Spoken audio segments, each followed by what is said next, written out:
Hiya, so, okay, are we on a few minutes early again, as usual, just to check if everything's working? I need to check something, don't I?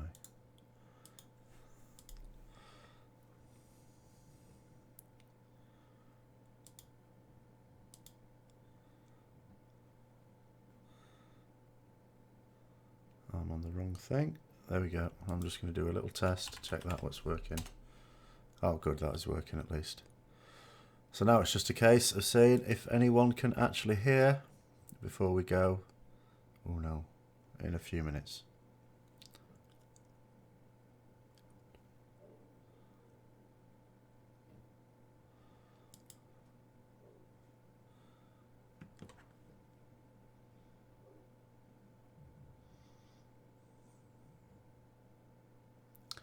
Oh dear. Okay, good. Right.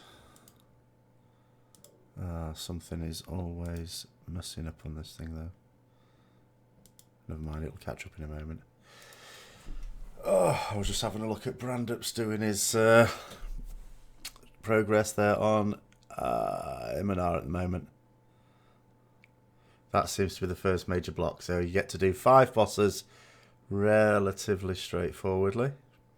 And then it looks like boss 6. Oh, no.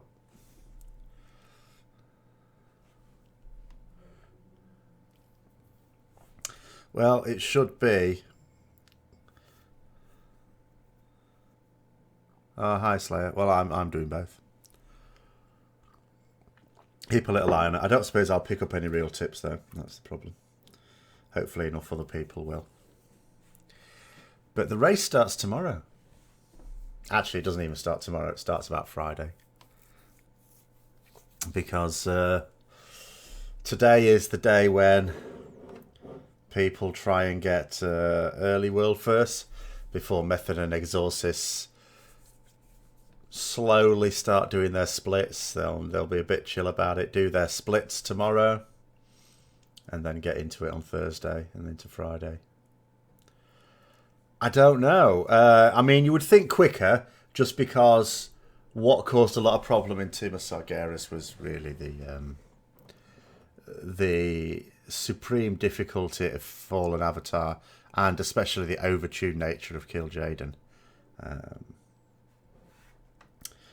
The fear at the moment is that they may even have to buff a heroic boss, which...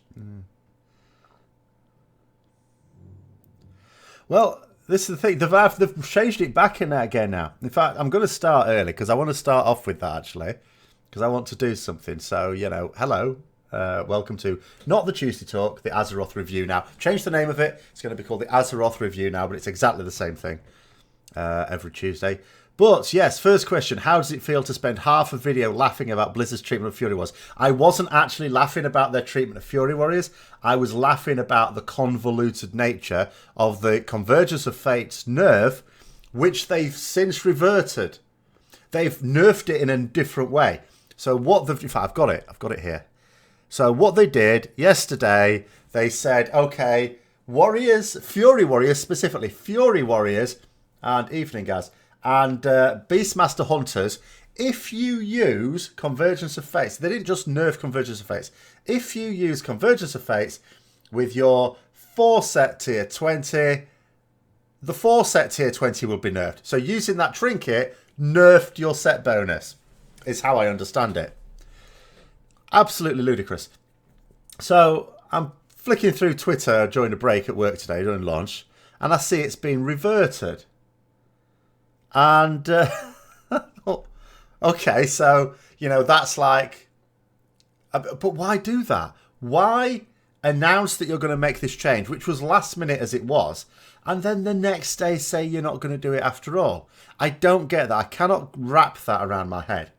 So then what they've done, what it says now is, the primary stat increased by 13%, effect reduced to 3 seconds of cooldown reduction, was 4 seconds, previously 5 seconds. Developers notes, this change is aimed at changing how Convergence of Fate scales with item level, or rather how it doesn't. For some specializations, the cooldown reduction effect is so powerful that the item level of the trinket is all but irrelevant. We're shifting more of the item's power to primary stat and less in the base proc to cause the trinket scaling with item level to be more similar to other trinkets in Legion. I don't know why they don't just reduce the reduction to 0 and make it a primary stat trinket at this point, even everyone. So, yeah, I think the class development team... I mean, this is specifically one team, isn't it, really? And I don't get it. Because I can understand... Like, I don't understand why they bring these changes out. They announce these changes literally at the last minute.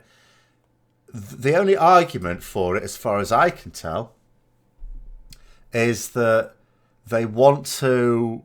they don't want to say they're going to do a thing and then realise that actually there's a better way to do it. And, it, you know... in other words, they don't want to change their mind. The problem is they are changing their mind because, you know, they've said one day we're going to nerf your tier set if you use this trinket. And the next day they've gone, no, actually, we'll just nerf the trinket. It's farcical. It's absolutely embarrassing. I don't know. I wonder, I don't know whose responsibility this is. But ultimately, you'd think there'd be good people in that team who must just be embarrassed about this. I've got to make a point of remembering to read these comments as well. As someone pointed out to me, they're quite right about for people who watch it on YouTube later, or rather just listen to it on YouTube. So, let's have a look. The balance team really dropped the ball in this patch. Guardian Druids are not touched. Affliction Warlocks were nerfed, yet still dominate. Well... on that side of things, they have to be a bit slowly catching monkey, I think, because they don't want to swing it wildly one way or the other. So 1 week of normal in heroic, hi Fraser, isn't really enough to get proper data because all sorts of mad things are going on in the first week. So they need it to settle down a bit. The problem is that in these first weeks, some people may find that if their class is really overpowered, that all of a sudden they find an easy job getting into guilds. And then maybe when it's nerfed, all of a sudden, you know, they're maybe being sidelined. They've joined this guild because, you know, they were really needed. Their class gets knocked down a bit. They, as a player, aren't quite strong enough to cope with that. And they get sidelined a bit, well, that screws them over. Similarly, you've got other people who are maybe playing classes and specs that aren't so favourable. So, in those first few weeks, guilds get in their mindset, okay, well, they're no good. And that affects them. It doesn't just affect you in the first few weeks either, because we know how it is. Guilds that are killing a boss in 3-4 months' time will look back to what Method and Exorcist took. They will say, oh, well, Method didn't take this spec, therefore it must be trash. Even though that spec may have been buffed since. So, you know. I mean, I know you can't get it exactly right in the first one, but yeah, there is something fundamentally wrong with the way they do these things. There is. But they're not bothered. I mean, when you've got the game director himself in a Q&A going, does balance even matter? I mean, with that statement, you just lose all hope. That's it. It's finished. Happy Mythic Week, yes, Mahal. So, but yeah, the way it'll work is, as I say, North America are racing through them now. Limits of they're on 6 out of 11 now, aren't they, at the moment? And then tomorrow, people will be expecting Method and Exhausted to rush out the blocks, but they won't, because they're playing the long game. They will do their splits, get their gear, and then on Thursday, that's when you will start to see them doing stuff properly. And then on Friday and going into the weekend, that's maybe when you start to expect them getting world firsts on certain, but not the last boss, but on certain bosses. Hi, Cry Havoc. So, had a question about Argus too. Do you think Retribution passive is going to make the balance team jumpy when they look at the numbers? It's not so much jumpy, but I think it's going to stop them even thinking about whether they buff or nerf Retribution Paladins. The Retribution passive is the single stupidest thing to have appeared in Legion. It was even more ridiculous than Greater Blessing of Might, and yet they admitted their mistake on Greater Blessing of Might 9 months after they should have done, but still fairly early on in Legion. The Retribution passive is still there. So it means at the moment they can't look at Retribution numbers and go, oh, they're overpowered, better nerf them, because they know, well, it's the first week, loads of people are dying. They don't know the bosses, loads are dying. And so obviously we're getting buffed out of it. And sometimes that acts against us. I remember someone saying about me, that we might as well not bring me to a particular raid. This is a long time ago, now in like early Legion, because that my numbers were only looking good because of the Retribution passive. Because people in their own head will just assume that you're doing like 2 or 3 times as much damage just because of that. Which of course is nonsense. But you are doing a significant amount of damage because of it. But as soon as people stop dying, then you go. So Blizzard have no idea how much damage we're doing. It's ridiculous. Even though, really, what they should do is just remove the damage component of the Retribution passive. They don't. If they're insisting on keep it, but just make it the damage reduction part, because then that's only beneficial. That doesn't actually hurt anyone. But certainly, yeah, if they're looking at the numbers, they cannot see anything sensible on Ret Paladins. Yeah, their rationale is, oh, this sounds like a cool idea. It seems to be, to me. You'd love them to give us insight in changes. They occasionally do provide us with insight. A lot of the times they don't. It could be argued that they can't really formulate stuff, I suppose, for every change they make. Because if they ever announce their rationale for a change, obviously then that becomes a subject. It's not that they haven't got the time to explain the rationale for every change. Of course they could do that. It's just that every time they do that, it becomes a point of discussion. And then they might have to feel that they have to get involved in the debate. So they did explain their rationale for what they've done with Convergence of Fates today. Quite why they couldn't have come to that decision 24 hours ago and not looked as foolish, I don't know. You only have worries about Argus because everyone will be constantly dying there. Just having a huge Retribution upkeep. Well, that's indeed how it's looking like it's going to happen. You've got first of all an ad that's susceptible to holy damage. If you're the only ret in the raid, there's only so many people going to be doing a lot. I mean, multi-dotters are still going to dot it because you know why not. But in terms of ones that we're going to focus on it, there's not a lot. And then yeah, you've got the Retribution passive as well as people die. Which, if you're lucky, and again it's very RNG based with this, but that's the Retribution passive here. Then you're going to have like. If you don't get hit with the, what's it called, Soul Bomb, whatever it is, and you don't die, if you're not the one of the ones who dies, then, you know, fantastic.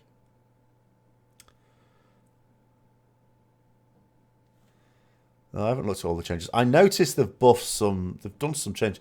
Gorshalak's Legacy, which drops off Agrimar, has been buffed quite a lot. So that's now looking good. Although they have also buffed Seeping Scourgewind, which was which is also looking good. They've basically buffed a load of Antorus trinkets. And I can only imagine it's because, again, it comes to this Convergence of Fates thing. They just don't want us using old trinkets. They want us to be excited about the new trinkets because they've just straight up buffed everything. What have we got here? Forge Fiend's Fabricator increased by 25%. Gorothi Feedback Conduit increased by 10%. The haste increased by 10%. Gorshalak's Legacy damage increased by 25%. Highfather's Machination healing amount increased by 10%. Bloody Rod buff increased all the way down. All the way down. And then there were some changes that weren't announced.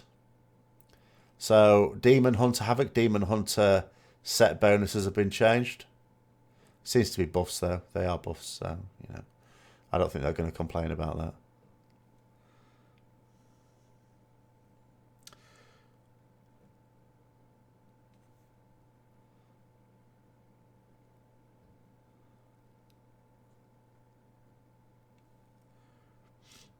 You don't know why they've increased the base stat on Convergence of Fates. The reason they've buffed the base stat on it is because they want the scaling to matter. The issue at the moment is the reason why the people that are still using Convergence of Fates are using it is because of the cooldown reduction effect. That isn't affected by the item level. So you get the same proc per minute and you get the same cooldown reduction regardless of whether it's like an 850 or a 950. So they've said that they want to make the item level more significant, which basically means more of the usefulness has to come out of the primary stat that it gives. So they've increased that. They did the same thing before when they took it down. It's quite recent when they took it down from a 5-second reduction to a 4-second. So now they're taking it down to 3 seconds again. They've increased the primary stat it gives each time.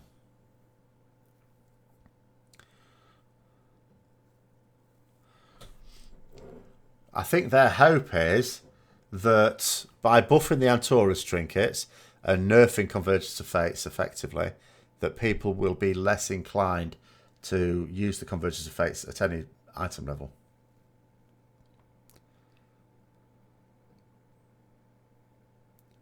Because you could tell from the way they made that nerf, because it's so stupid, that to nerf one item, you actually nerf a different item. That's madness.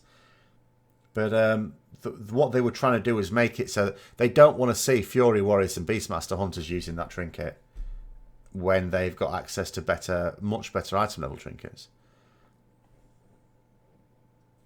I mean, they don't apply the same thinking to the Arcano Crystal, it has to be said. You know, I will not that. I mean, I don't use ridiculously low item level Arcano. I have a 910 Arcano. Oh, someone showed me something terrible yesterday. They linked a hunter. It's nothing to do with the class that had Amonthul's Vision and a 930 Arcano Crystal. Kill for that. Why can't they just remove the curse Convergence of Fate effect though? Because that's basically just removing the trinket from the game. I mean, I joked about just might as well reduce it to 0, but that would just basically remove that trinket from the game. Which, apart from it being an embarrassing admission that they completely cocked up the design of the trinket in the first place, would again have a lot of people up in arms, because even if, you know, all they want to do is really nerf it to the point where you wouldn't take it unless it was a high item level. They don't want, you know, people to just not take it at all as such, I suppose.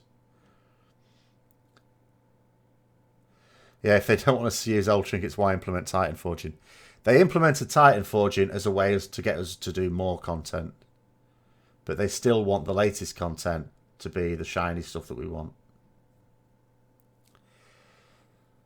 I don't know, guys, if it is going to still be BIS for Fury Warriors. I would strongly suspect that Blizzard will not be happy with it being BIS. You know, I'm quite sure their aim is to stop it being BIS. And apart from anything else, it's like 2 tiers old now. You're basically saying to any warrior that or someone who rolls warrior now or changes class, that if you don't have this trinket, which now is not as easy to obtain unless you do like LFR, I suppose, and get really low item level one, that it's that if you don't have it, I mean, I don't think it necessarily made a massive difference either. I don't think, you know, you can blow it out of proportion. I don't think like having this thing boosted your DPS by 10% or anything mad. I think it was just the min-max's best damage. I don't think not having the trinket was that much of a loss, as far as I could tell. But I don't know. Have I seen what Zalatath says when you get to Argosiel Maker? I didn't necessarily pay attention. Long have we sought entry to this realm to think we have a mortal, I think you mean, to thank for giving us this foothold. Your service will be remembered.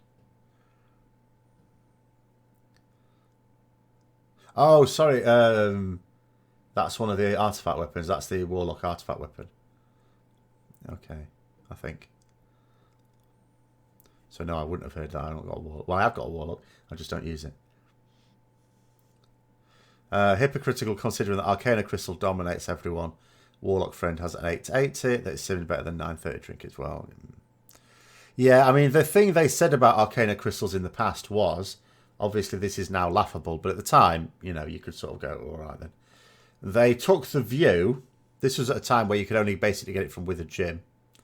They took the view that eventually the item level of the trinkets you have now will be so far ahead of what you're likely to get from it that it's not going to be a big deal. But of course, we can get it from the Veiled Argonite vendor as well, which is of course where I got mine from. And if you do get it from that, it's a 9-10 at least. So yeah, that thinking just disappears. So it's an over-budgeted trinket. I strongly suspect now they don't want to nerf it just because so many people have got it. And it might cause a bit of a backlash from that point of view, but I don't know. I don't know. Hi, Pinky Tiger. I'm alright, thank you. Are you? How am I finding my new guild? Very nice so far.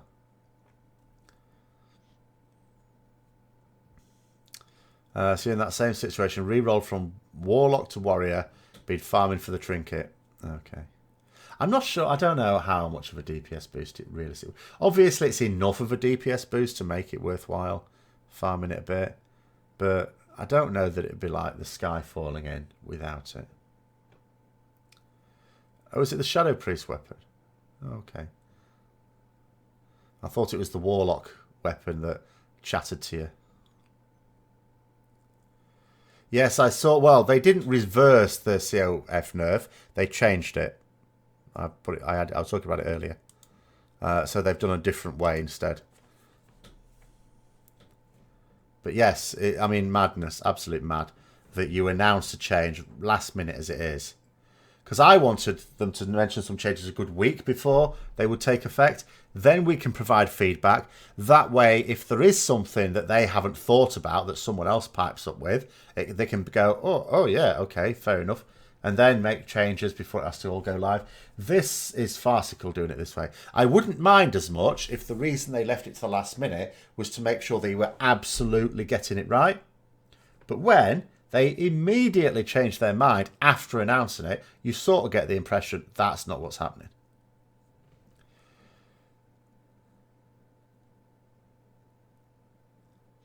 Oh, I've got another 2 weeks before I get my Christmas break. Well, 2 weeks and another half a day, or bit of a day. But anyway.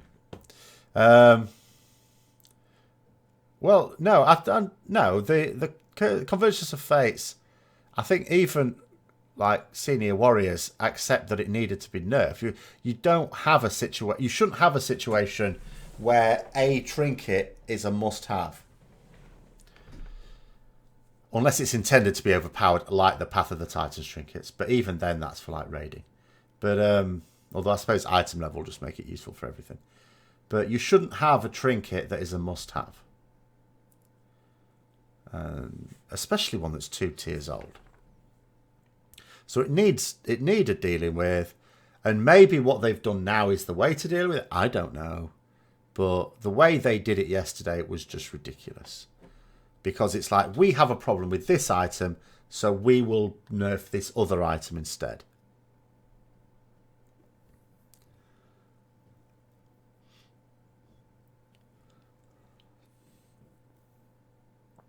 You think there should be 2 weeks of heroic normal raiding before Mythic, so they can tune class in the second week.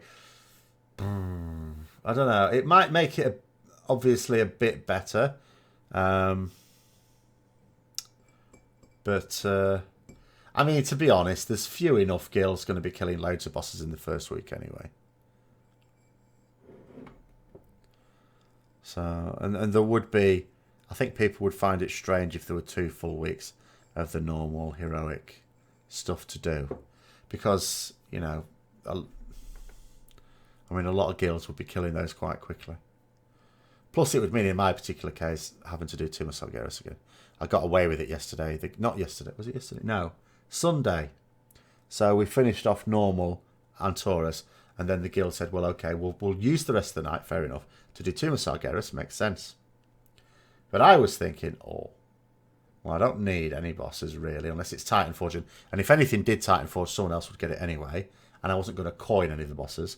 And I was thinking, do I really want to have to learn a different way of doing bosses? I mean, it's all right on most of the bosses, because if it's a different way, it just means I don't do it very well. But if it's a boss where I can actually kill people, then I would prefer not to do that. And what's the point when we're never going to go back there again? You know, if it was like a few weeks ago and we were going to be doing it each week, well, in that case, obviously, then you have to do that. But so I basically, yeah, so I sort of said, well, I'm available, but probably not the best person to take. So I got away with that one. So I haven't had to go into too much Argeris again. You've got 945 Scourge Wing. Oh, very nice. They've buffed that. Yes, 10% buff. Although they have also buffed Gorshlak's Legacy, and that's been done by 25%. So you might want that as well. I mean, I'm having to think about my coins now. I mean, it's quite good in a way that they haven't nerfed the tier 22 set, 4 set, sorry, for me. Because I was thinking, well, I'm going to need 4 set tier 21 here. So now that I'm not desperate for that, it means I can focus my coin rolls. And I will have a few of them, actually. I'm trying to think how many I'm going to have now. I can't remember how many coins I've got. I've got 2 coins left from this week. So next week we get our usual 3 coins. But also there's going to be Time Walking, so that's another coin. So that makes it 6 coins. And then there's going to be the Antorus mission, so that should give us another coin. So I should have access to 7 coins next week. Am I surprised they haven't nerfed the tier 20? Yes, I am. I'm pleased, you know, because, I mean, you could argue they don't absolutely have to. It's not like we're going to be using, for Rets this is, of course, we're not going to be using 4 set tier 20 for very long. Only, you know, basically, the tier 21 will be better to take 4 set once it's about 25 to 30 item levels above our tier 20.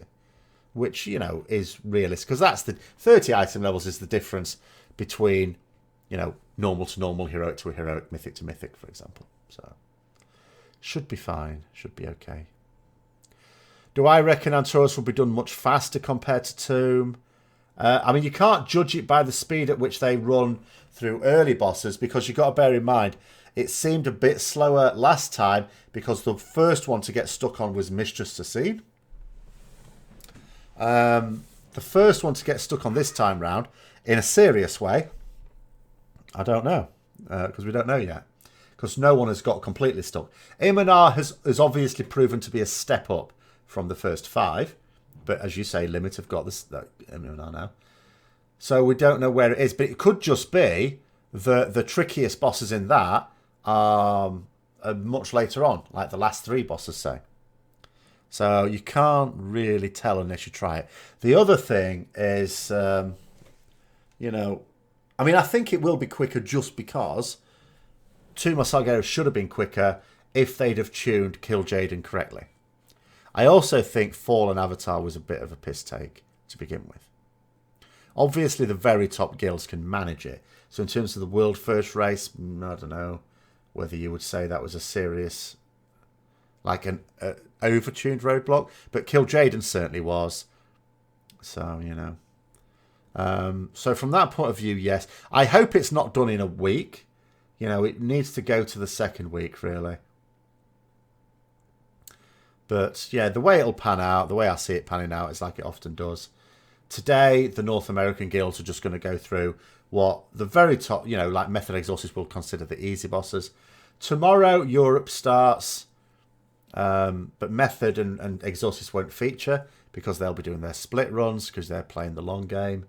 And then Thursday, Friday is when they'll start to polish off those bosses that other people have killed. And, you know, that's the point at which they'll maybe start getting their own world firsts, you know, over the weekend. And then, I mean, who knows? Let's see if they're up to Argus before. I mean, if they're up to Argus this reset, then of course it's not going to take them a full reset to kill one boss, because I know it did last time, but it was overtuned. It's just too much. But it's quite a difficult one for them to tune. I don't really blame the encounter design team that much, really, because it's tricky, as people have noted, particularly the top guilds.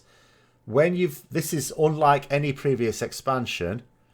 These guilds, these top guilds, have a higher item level than the gear the boss drops when they're killing it. So you know.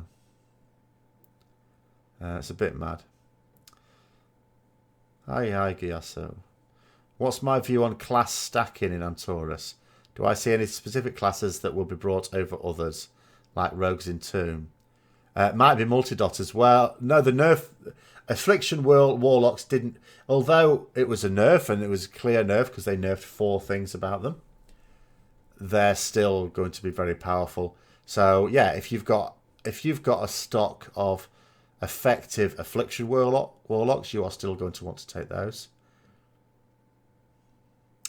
In terms of class stacking, though, I'm not sure there's going to be any really obvious case of it.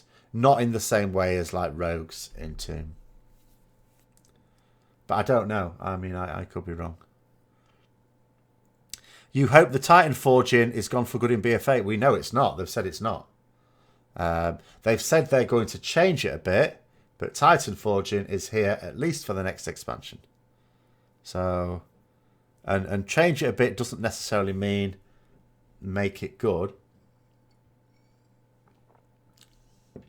I'm not sure entirely what their plans are on that, but they have confirmed that Titanforging is going to be in the next expansion. So you swapped from Affliction Warlock with an Arcano to a Fury Warrior. Affliction was so dull.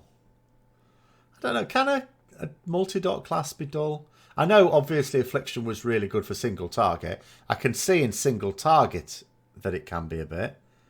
But as soon as you got ads into the equation, surely it's... I mean, I'm not saying it's necessarily the sort of playstyle I enjoy. I don't enjoy it. But I can also see that, you know, it keeps you busy.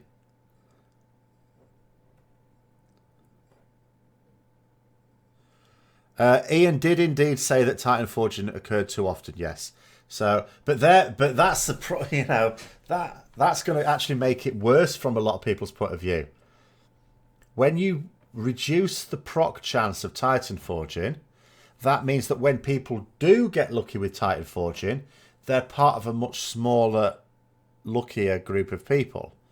So you get to those extremes again.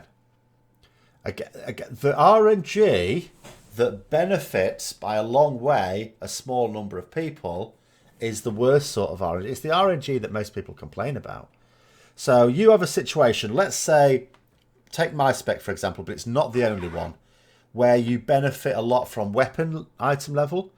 You know, the difference it makes to me to have better item level trinkets, relics, is immense. Absolutely immense. So imagine you go into a situation in Battle for Azeroth. So we don't have relics because we've got weapons again, normal weapons.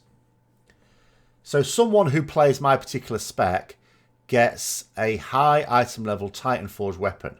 And they're extremely lucky to do it because they've dropped the proc chance for it to happen. They are absolutely set. They will do way, way more damage than someone doing just as well as them in terms of skill in what is otherwise the same gear. Absolutely mad. Do I want Blizzard to kill memes? I want them to kill gnomes. I've made this quite clear. Hi, Ghost Reactor. What's my opinion on Storm of Darkness on the Coven fight? In terms of RNG safe areas that aren't telegraphed before the dot starts. I mean, I don't know how...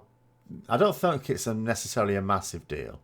Because it's... I know what you may be thinking anyway, you'll have to confirm it, that it can be a problem for getting yourself safe whilst at the same time maintaining DPS. But it all depends on whether you need to maintain high DPS for the purpose of the fight, or whether it's just for your own personal damage. I mean, on Mythic, you can't have everything known in advance. Sometimes a bit... there is sometimes a fine line, though, between RNG in a Mythic fight. If it has a massive effect. Like, I'll go back to Mists of Pandaria in the first tier. What was the fight? Spirit Kings. So on Heroic, which is what we would now call Mythic, to begin with, I think the first one was always set, which one appeared first, but then the others could be RNG. Then they changed it to a set pattern after that. But to begin with, it was going to be RNG. And then I think it was realised that it makes such a massive difference which one pops up in which order to the difficulty of the fight, that they had to make it standard. But where it doesn't necessarily make a massive difference to the difficulty of the fight for the raid as a whole, then, you know, because it's testing, I suppose, your ability to coordinate and adapt to different situations, which, you know, really is or should be a part of Mythic raiding, I think.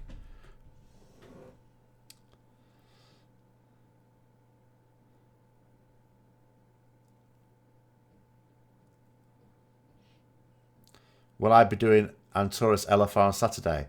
I think we're supposed to start at the Pugs again on Saturday, but we'll have to see how that goes. Otherwise, in theory, I could be doing the LFR.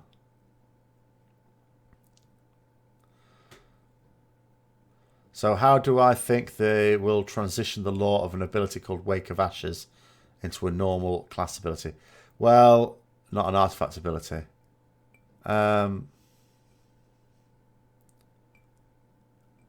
They don't have to change the name of it.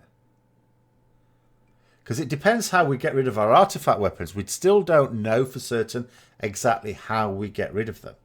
If we get rid of them by basically consuming them, then as paladins, Retribution Paladins, we become... I mean, we are the Ashbringer now. The Ashbringer, remember, is not really the name of the sword.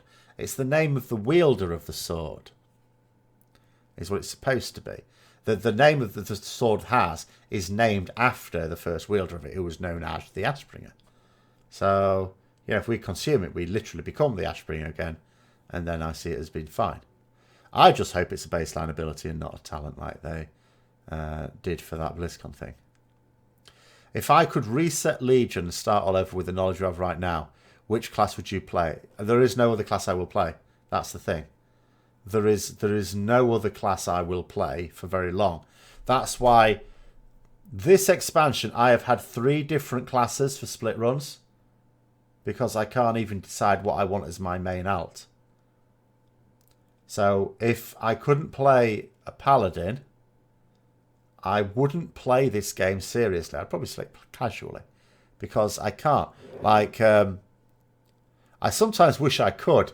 And I wish what I really... Sometimes I wish I could go back 30 years into the past when I was about to start playing Dungeons & Dragons and just tell my younger self not to play a paladin. Tell him to play like a thief. Because then when it came to playing World of Warcraft, maybe I'd like to play a rogue. And then I wouldn't have all the hassle I have now. But there I go. I don't. What do I love so much about the Paladin? I just liked the archetype of the character. It's got nothing to do with the mechanics. The mechanics have changed so much anyway. I'll just adapt to... You know, they could literally transplant the mechanics of any DPS onto a Paladin and just call it holy this and holy that. You know, and I would still play it and want to play it. It's more the sort of idea behind a Paladin that I like about it. In Dungeons and Dragons, it was this idea that you had a class that was actually fairly good at several things, not great at anything, but fairly like this jack of all trades. So that's why I couldn't actually stop playing it. You know, if this was a game, for example, like in an MMO where there is no paladin equivalent or anything, oh blimey, that's loud, or anything even close to it, then it would be fine. I'd probably have an easier time trying different classes out and maybe picking one. But whenever there's a game I play that has anything even similar to a paladin, then that's what I tend to play. So Star Wars The Old Republic, which I've been playing again recently, for example, easy choice. There is no Ret Paladin in it. There's no paladin of any kind in it. You know, I mean, obviously I'm still pinned a little bit because I must have lightsabers, although I do play the other classes as well every now and then.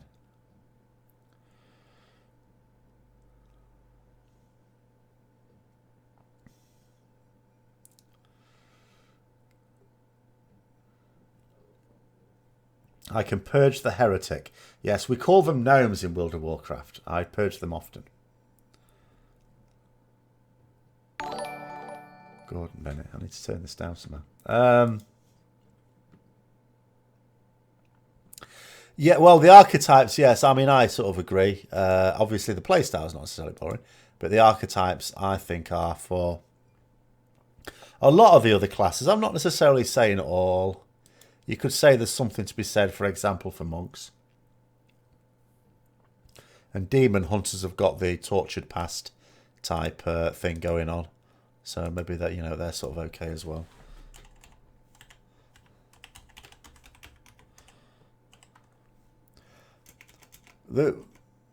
We don't need a campaign against Gnomeregan because the gnomes are not able to take it over. All they've managed to do is create a toxic lake outside of it. That's all they've actually managed to do there.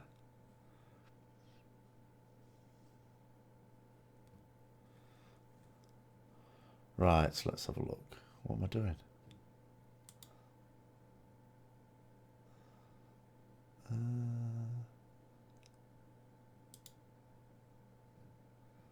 Something is not making sense here, never mind. So many nostalgic memories of my paladin, like beating on elite mob in Eastern Plaguelands for 25 minutes. Well, I mean, I used to do it as Rets, because I, Captain Spack. Like, I was just remembering something else as well. About, you know, like, because you could sometimes, I mean, you'd last quite a long time. If you put a one-handed sword and shield on and just use, like, Seal of Light, Judgment of Light, things like that, then you could keep yourself healed up pretty well as well. But I was just remembering about speed of weapons, because that's something we haven't had to think about for quite a long time. But it's very difficult to die on any sort of paladin, really.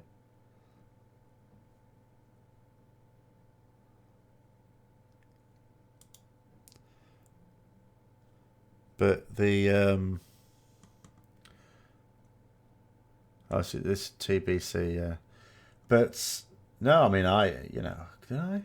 I mean, I was actually fairly weak as I was leveling in TBC, because at the end of vanilla, I'd got like really good DPS gear. But the problem with the DPS gear is it had almost no stamina. In fact, I had a friend of mine who played casually. He wasn't in raid gear or anything like that. Well, he had molten core gear. And he looked at me and says, "Well, your health's so low, what's going on?" And that my health was so low because I had loads of gear that had like loads of attack power or crit or agility on it, but no stamina, or next to no stamina. So if anyone hit me really hard, I would be in trouble. But my attitude was always kill it before it kills you, which is what I tended to do.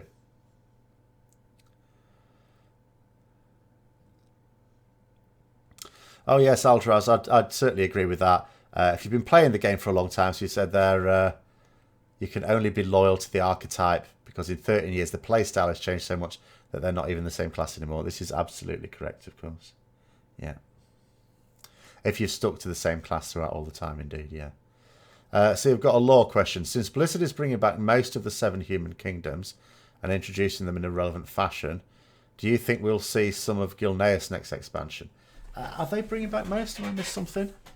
Like, you've got Cult Terrasse, which, and Stormwind was always there. And I don't know what we're doing with Lordaeron, though. That's the thing. I think I get the impression that all we're doing is depriving the Forsaken of. It seems to me that we're just. It's like in chess where you just decide, we can't be asked for queens. We'll just swap queens. I'll take your queen, and then you can take mine, and then we don't have to worry about the queen. It sort of seems to be that. It's like the Alliance are going to lose Teldrassil, and the Horde are going to lose Lordaeron.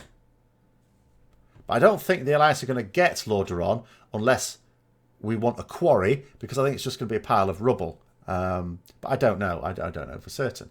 But I don't think we're getting a new city out of it. Because otherwise, what would the Horde get? You can't give us, and we can't take over Undercity or Lordaeron, and the Horde get nothing out of it. Hi, Cliffado. Also, Alterax's not really coming back, is it? Have I missed something there?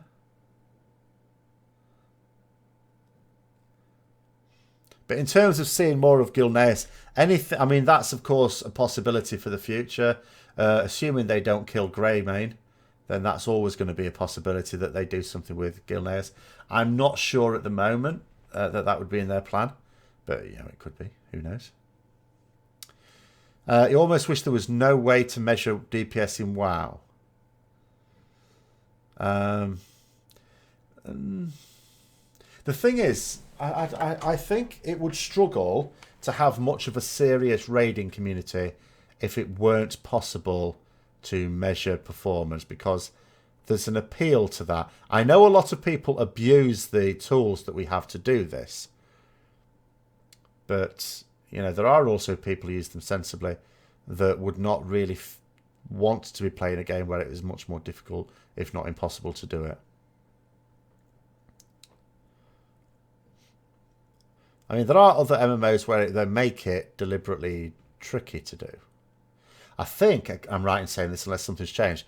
I think Star Wars The Old Republic, you can't have damage meters or anything. You can log, but then what you have to do is you have to keep checking a website, like we would with Warcraft logs, to see how you've done. You don't get a live update on how you're doing.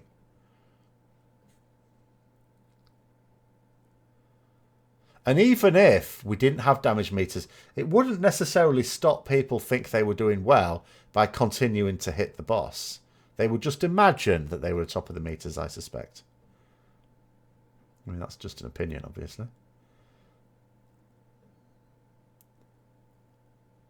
But yeah, I would think it's not easy to have a serious community of raiders without that, because the statistical analysis appeals to a lot of people.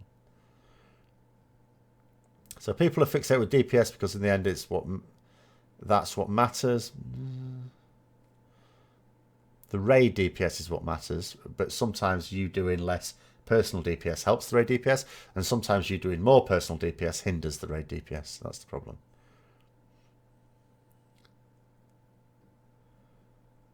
Without numbers, raiding would probably become so difficult people wouldn't even play it. Well, the raiding we have now would be, which again means that the quality of the raid experience would be much lower, wouldn't it? They're bringing Kulturas, Stromgarda, Lord Ransom, Stormwind. Yeah, we know. Obviously, we know we're going to Kulturas. Alterac. Do we really have Alterac? Again, that's just ruins, really, isn't it? There isn't even a main stronghold there that's in active use. We have a few people in a ditch inviting you to go into a battleground, as far as I can tell. Again, unless I've missed something. And the answer is, during Wildhammer, you wouldn't be able to weed out the bad DPS players. There would be no way to do it. Although, you can't do that with damage meters. Well, you can a bit, and it's really obvious. But very few people even read logs properly.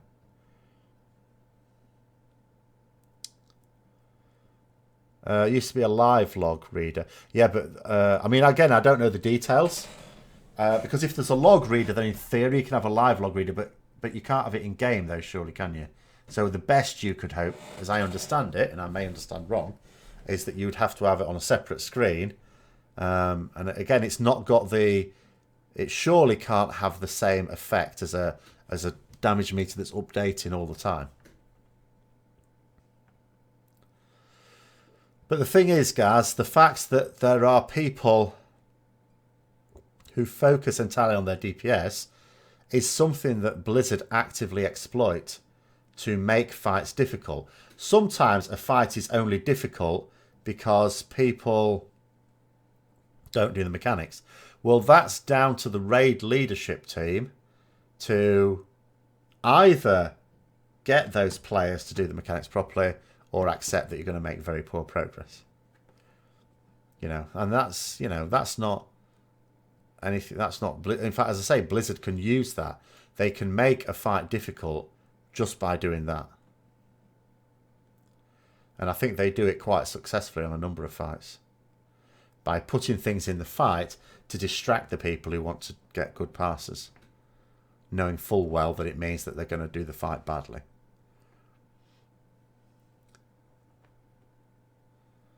The fortress in the south is rebuilt. Yeah, but is it in use? But anyway, well, okay, I don't know. I suppose we'll find out when the beta goes live. I mean, they are making it much more faction v faction thing in terms of storyline. I'm not talking specifically PvP. I still don't believe they're going to do a good job of PvP. But in terms of the storyline, so, you know, maybe they'll have a push on the older kingdoms again. But how many people? I don't even know. I'm trying to think back now, but it's hazy memory, where even the lines are, as in the hereditary lines, like people that are from these kingdoms. Because they've all really been subsumed into Stormwind, mostly. And of those people, because it's several generations back now. Am I going to re-roll race? No. No. I'm human. Nothing wrong with human paladin. The original paladins.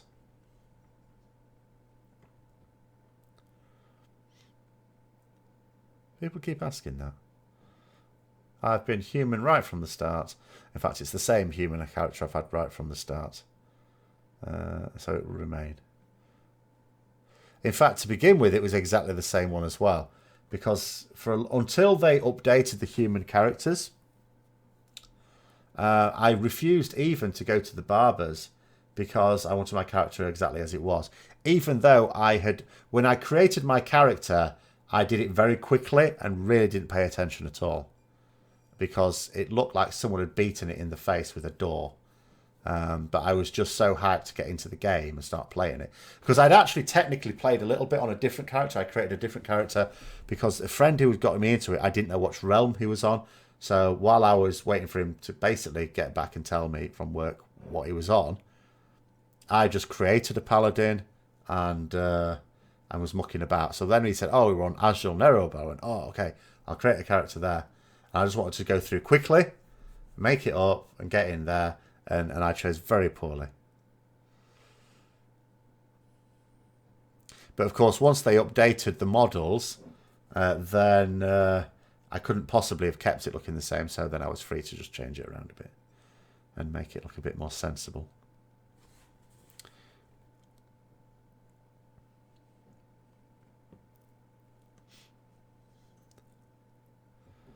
I do quite like the look of female Draenei, but I'm not changing my character from what it was. And the human, I mean, the Dungeons and Dragons one was a human male paladin as well anyway. So it's sort of modelled on, it's got the same name and everything.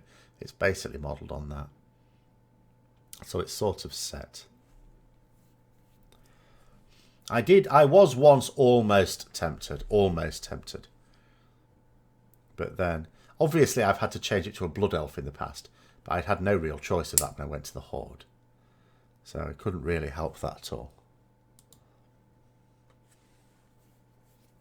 I'm just going to have a look at something.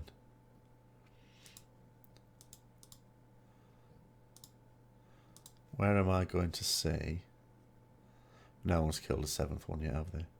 So the next one must be taking a little while. Space Goats Paladin, yes.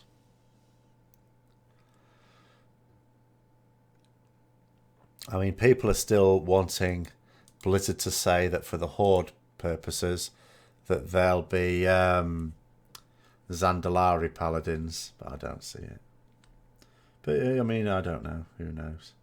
I mean, I'd prefer it to Tauren. Anything that gets a few Tauren players to change, I suppose, would be a good thing.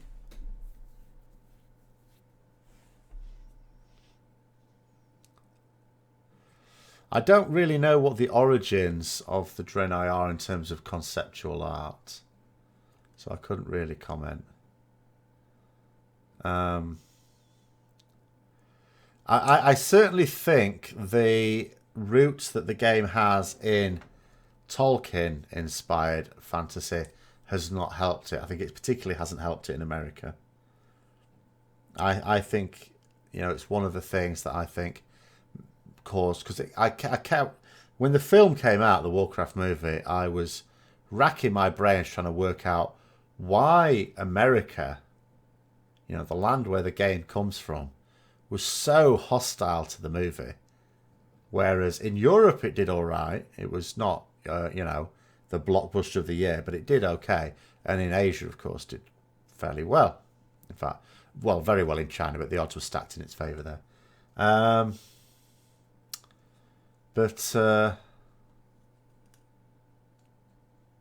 The Broken, I think you mean, Kenny. Used to be Fallens in Warcraft 3. It's, you know,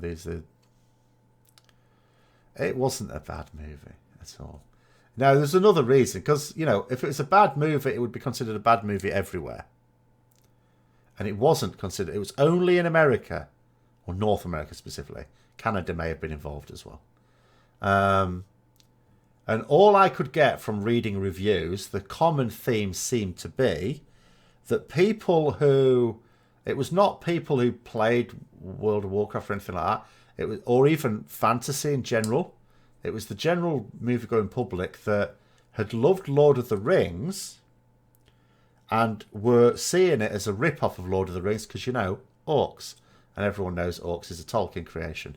So potentially with with Warcraft, orcs versus humans, you sometimes wonder, would they have done themselves some favours if the game had been exactly the same in all respects, but they'd have just called it something different? Did they feel they needed to call it orcs to give it some familiarity with fantasy players, or would it have done just as well with a more original name, which then would have prevented this sort of stigma later on? Yeah, the guy playing Lane was not the best, was he? To be fair, the thing is, though, it's very difficult to do that film without loads of characters. I wouldn't have done that film, though. I would not have done that. I would have done like an Arthas and Lordaeron Lich King type film, because that would have been a lot more original. You'd have still, and you know, and I don't think you needed this Horde and Alliance thing going on. So you'd have had fewer main characters. It would have been a lot more original, a lot more atmospheric. I think that would have been a lot better. They always could have gone back to doing orcs versus humans, as you know, because they don't have to do them in chronological order. They could, you know, so. But they haven't announced a sequel yet, even though you sort of get the impression it's done well enough globally to clearly make it worthwhile. But they've diverged so much from the original storyline of the first one that you don't see how the second one can have any relation to the real lore.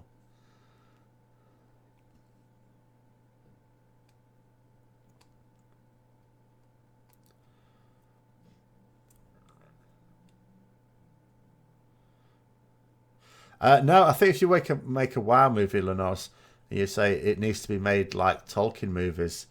I see what you mean in parts. Okay. I'd have just done Lich King. I'd have just done the Lich King one, because you can sort of separate that out from the rest of what's going on, and you know, you could have left out the medieval aspect of it. You know, all the peripheral stuff. You could have just had it as the Lich King being the main villain without explaining their origin, and I'd just gone with that. The next movie, well, whatever it focuses on, is going to be surely involving the rise of Thrall, because they had that little thing at the end of the film, didn't they? So I don't think they can. And there's nothing else. Given that the aim of the film was to try and show Horde and Alliance in a sympathetic view from both sides, as if they're both victims, really, with just Gul'dan himself being the main baddie, I think to do that again, they would have to do that Thrall one. I don't think they would do Northrend at all. I mean, I would have liked them to have just done... The other thing is, that might make it worse. Doing the Lich King now might be a really bad idea, because they'd say, how does this follow on from the first film? Because people expect a sequel, especially when you put a cliffhanger at the end of a film, they expect it to follow on. So they're sort of, I think, committed to that now, if they do the second one.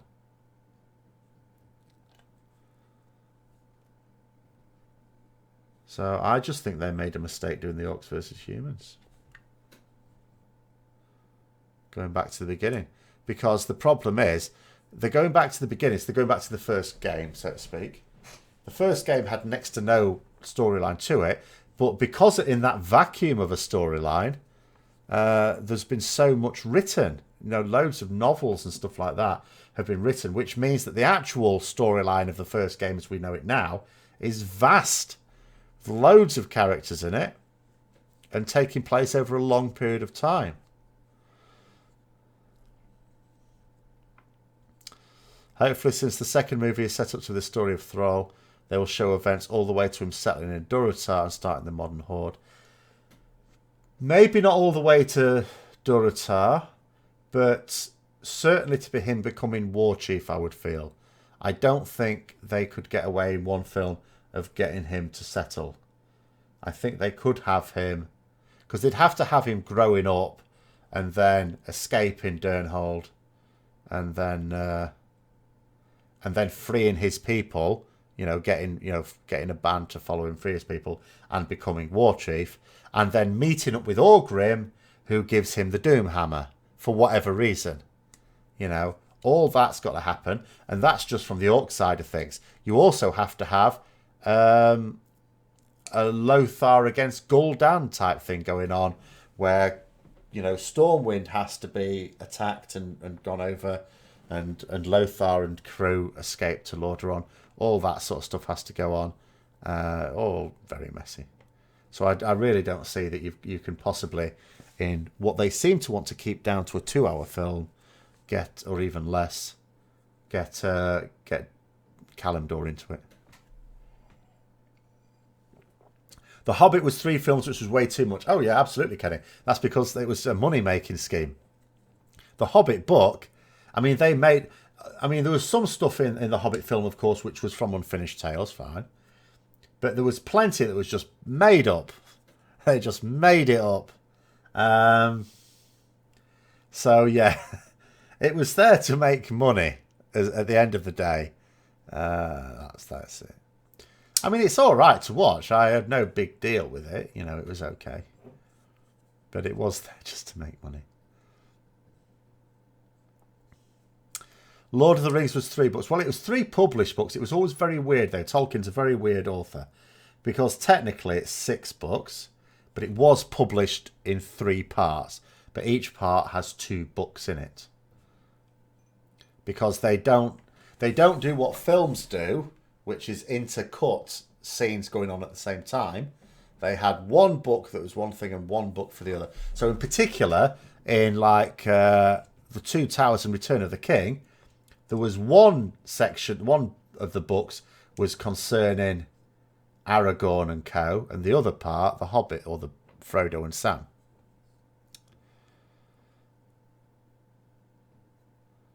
Hello, we're getting into Game of Thrones here. I know nothing about Game of Thrones.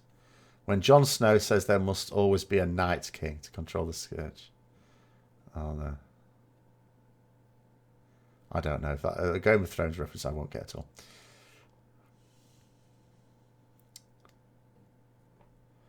Problem with The Hobbit is there wasn't a script when they started production. Well, there was a book, but they seemed to ignore large parts of the book.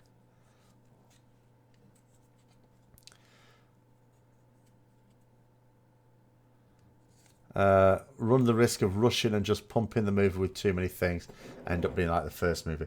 I certainly agree that having too many characters cost Warcraft in some respects.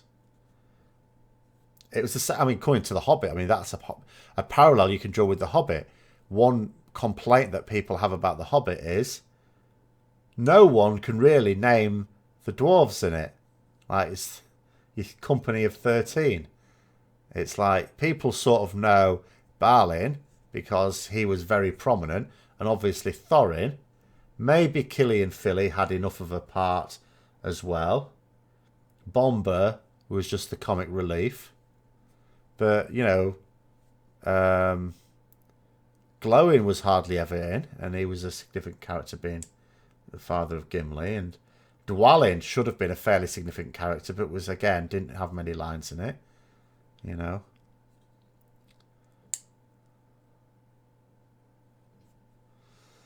Since we're on the topic of film, recommend you watch a German series called Dark. I don't really watch television stuff.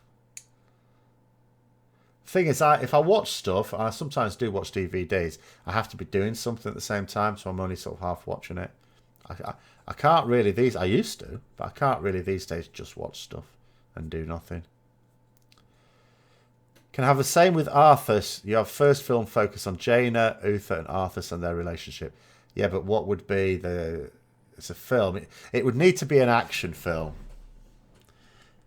You know, I would say you just include that as part of it. You could do the Frozen Throne as the expansion. You could do that as one film.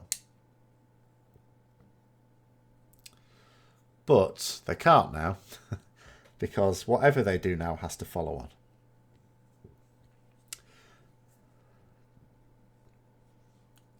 Biggest gripe with The Hobbit was they had to add Legolas, Saruman and others.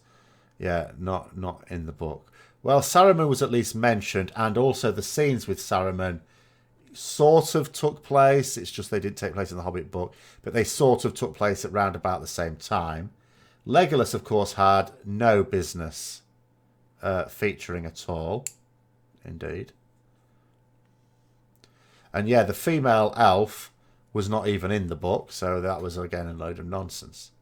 And also, I mean, the Thranduil, you know, they made up an awful lot of that as well. He was in the book, but he wasn't really in it that much. There's enough action, Cullen of Stratham hunting the cull. Yeah, no, I don't know. I would just do it as one film, but it's too late now. Can't do it.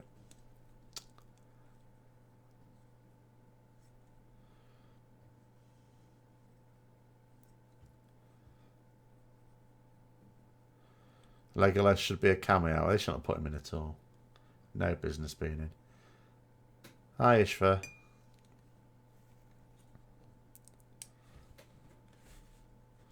But anyway, how's Brandups getting on? They're still doing Immonar. Dodging fireballs on the bridge and fire lines. God, it looks horrendous, doesn't it?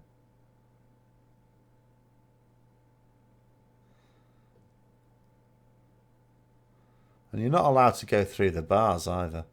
So it's another indirect nerf of Paladin Bubble. Because I should just be able to go, oh, there's a load of fire and balls in the way. Bubble, pony, run to the other end. But no. Apparently I kill everyone if I do that. And then I die. Which is the main drawback to the plan. Biggest attraction of Arthur's story is about how you can see him changing slowly, actions and what he does that makes a powerful story. Yes, but you could do that, I think, across one film. I just struggle to think there's going to be enough action in two. But as I say, I don't think it matters because they've made the decision to use their crappiest story to do the film. I mean, if you're going to introduce a film to like the general movie-going public, you want to pick one of your best stories, I think. I really don't get why they picked one of the worst. You're surprised they didn't nerf our tier 20? Yes, so was I, but I was pleasantly surprised. Do I think 6 out of 11 bosses in the first 6 hours is a sign of it being undertuned? No. The first 6 or even 7 bosses potentially are not there for the guilds that are racing through them now. Those aren't their bosses. Those bosses are for the rest of us who are not going to be doing 6 out of 11 in the first week. That's what those bosses exist for. So, Well, the thing is, Kenny, tier 20 4 set being better than tier 21 4 set. For my class, for example, it is, but at the same item level. But in a few weeks' time, when you've got access to higher item level stuff, maybe less so. So it's one of those things that might. I mean, they may still change it if they feel it's taking too long to make that transition across. But equally, at the moment, I'm just going to enjoy it. Try and get the trinkets and relics that I want. Spend my coins on those bosses. And then if they do then change it, then I can focus back on tier. But by that time, maybe everyone's got all the tier tokens they want anyway at that point. I don't know.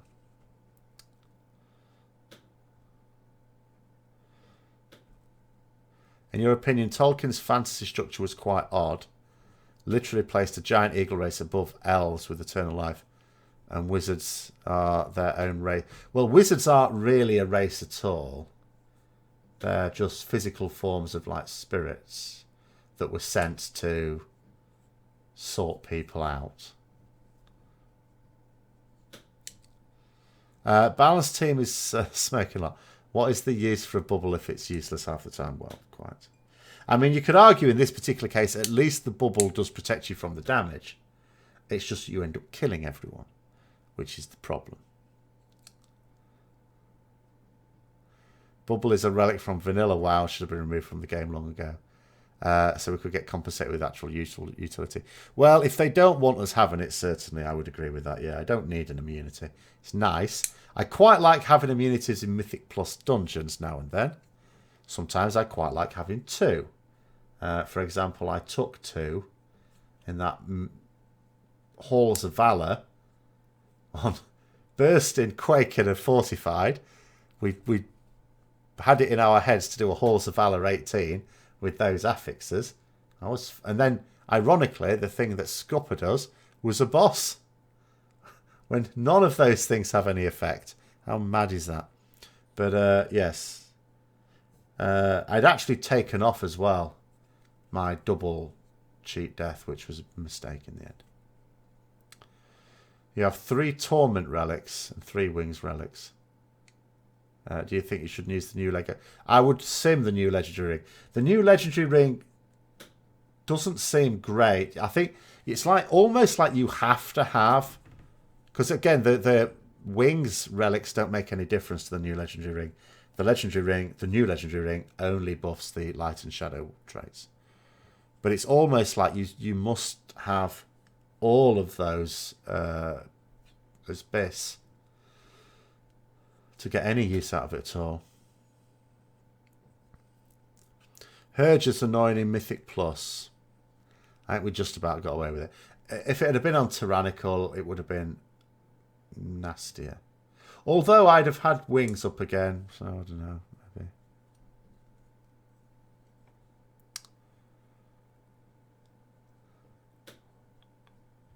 Don't some fights require immunities now? I'm not really sure in Mythic how much we'll need immunities. But yeah, my view on Ishva on the new Legendary Ring is it's not likely to be used by a lot of people. You really do have to have stunningly good Light and Shadow ones. But the only way, the only way you can be sure is unfortunately to sim it.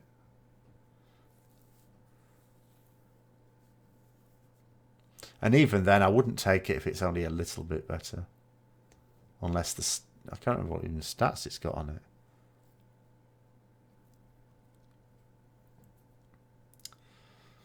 It's the best way to get Wakening Essence by switching to tank spec and spamming heroics. You can only get it once a day from heroic. So no. No point in spamming them. You do your daily heroic queue, and you get one lot of them, like 5, isn't it? I mean, the way you get them, of course, is you do each of the Antorus bosses on some mode or other. Do a mythic plus each week at least to get some from the cache. There's PvP stuff you can do for it, but bugger that. and your daily heroic, and of course your emissary cache. But yeah, those rewards you see when you sign up for a heroic, they only apply for the first one you sign up the day. There are still rewards for signing up for subsequent ones, but it doesn't include Wakening Essence. There is a cap to how many you can realistically get in a week. But after the first few weeks, even if you've got loads of legendaries, which we now have, like if you've been playing for some time, you've probably upgraded all the ones you really need it for. So...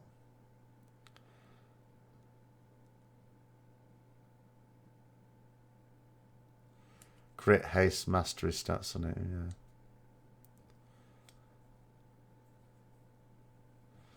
yeah. PvP one is easier, but you have to want to do PvP. Hi, Rohim. First time on stream, but blah, blah, blah. Oh, sorry, I think you're asking a question. Oh, no problem. Yes, there should hopefully be some more Ret stuff coming out once I get a proper handle on Antorus. The first week, obviously, I missed most of the heroic bosses. I tried, on the advice of my guild leader, to get into a pug yesterday to do some of the earlier heroic bosses. But as people who watched me on the stream would have noted, I single-handedly failed to get into any pug heroic, even though I actually have the ahead of the curve achievement. They can't complain about that. But, you know, apparently that's not good enough. Oh, you've killed the hardest bosses on heroic. Okay, fantastic. But you haven't really proven that you can do the earlier bosses, so no. More stuff like Word of Glory for Ret Paladin. I don't like Word of Glory. It's the fact that it's centered on melee means that it's only... I mean, granted, you know, okay, if you're as a melee group in trouble, it's useful for that. It's quite useful for dungeons, although I haven't used it in a dungeon for a while.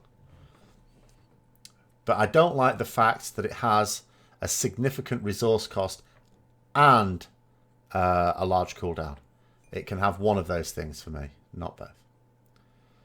What are my thoughts on the Scarlet Inquisitor's chest for ANR? I have no thoughts on ANR at all. The only form I've done it on is normal. And basically, because I came back from work and they'd already done Hero ANR. They'd done Heroic everything up to Varimathras. So I joined from that point on. Then on Thursday, we finished off Heroic, did normal. So when it got to ANR, which I sort of knew vaguely what was going to go on, only very vaguely, and all I basically saw was mob, oh, attack thing, oh, it's gone. And then people running off somewhere, oh, where are they going? Run off. Oh, there's a mob again. Oh, no, it's gone again. And running around. Eventually, I just thought, you know what, I might as well just stand here and look at the pretty scenery, because I have no idea what's going on. So, but the chest, the legendary chest for Rets, is a bit of a meme thing. You can, under certain circumstances, get some good use out of it. Because, of course, possibly what you're thinking is if you're going to spend so much time running around, then it's got lots of time to charge up. In which case, yes, it could potentially, that could be a meme niche use for it. But whether it becomes a sensible thing to use long term, I don't know. But in theory, it could. Because it's one of these things, like at the moment, I wouldn't use it because I don't want to get rid of my effective 6-set bonus, and it occupies a tier slot. If it didn't occupy a tier slot, I mean, I would use it for things like dungeons, because it's quite good charging up running between trash packs, and then you've got it for that initial burst in the trash pack. So it's quite handy for that. But yeah, sometimes, I mean, that's something that's always worth bearing in mind. If you've got a very weird fight, does sometimes conventional wisdom on gearing change? Because sometimes, yeah, a particular legendary or trinket, which would otherwise not be a sensible choice, can actually be really good. I do have 2-piece tier 21, yes. It's not ideal piece. I've got the helm, which is actually alright. The helm's decent. The chest, not ideal. I've had to take a downgrade on both item level, and I've lost the socket, and it's not ideal stats anymore. So I would rather get something like the legs. But I do at least have 2-piece, so I'm sort of okay with that. How about a situation like Mythic Chromatic Anomaly, where a small dungeon size group goes to deal with something? Yeah, I used to be in that group for certainly the first month or so before I got to not be in that group. That was a nightmare, running around like a blue-ass fly, and I'm not good at running around.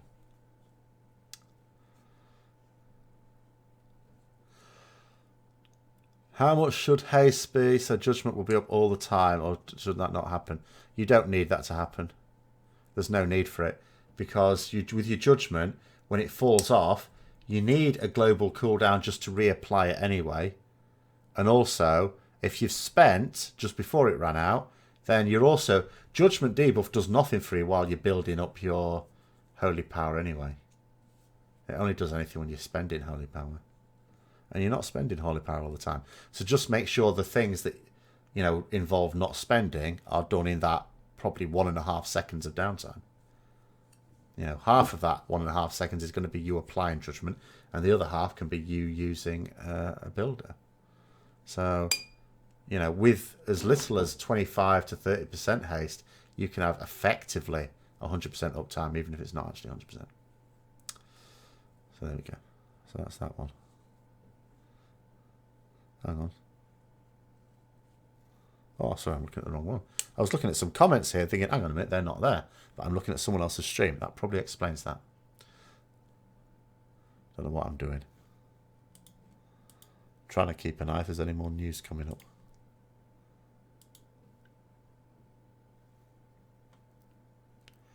But I don't think so at the moment. They seem to have stopped bombarding us with information.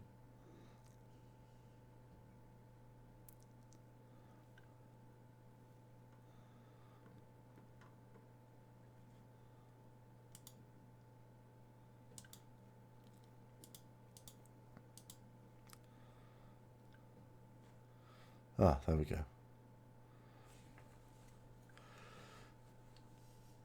I need to have a quick hasty read of some of these bosses as well. I need to, ideally, I usually make myself a copy and paste of the, well, last time, as it would be for this time, the Fat Boss written guides on Wowhead, and then scan through those quickly for the extra mythic bits. But, which I still should have hopefully time to do tonight. But then I'll have to see if I've got... I don't really have much time during the day. Maybe at lunchtime. Hi, Petroli.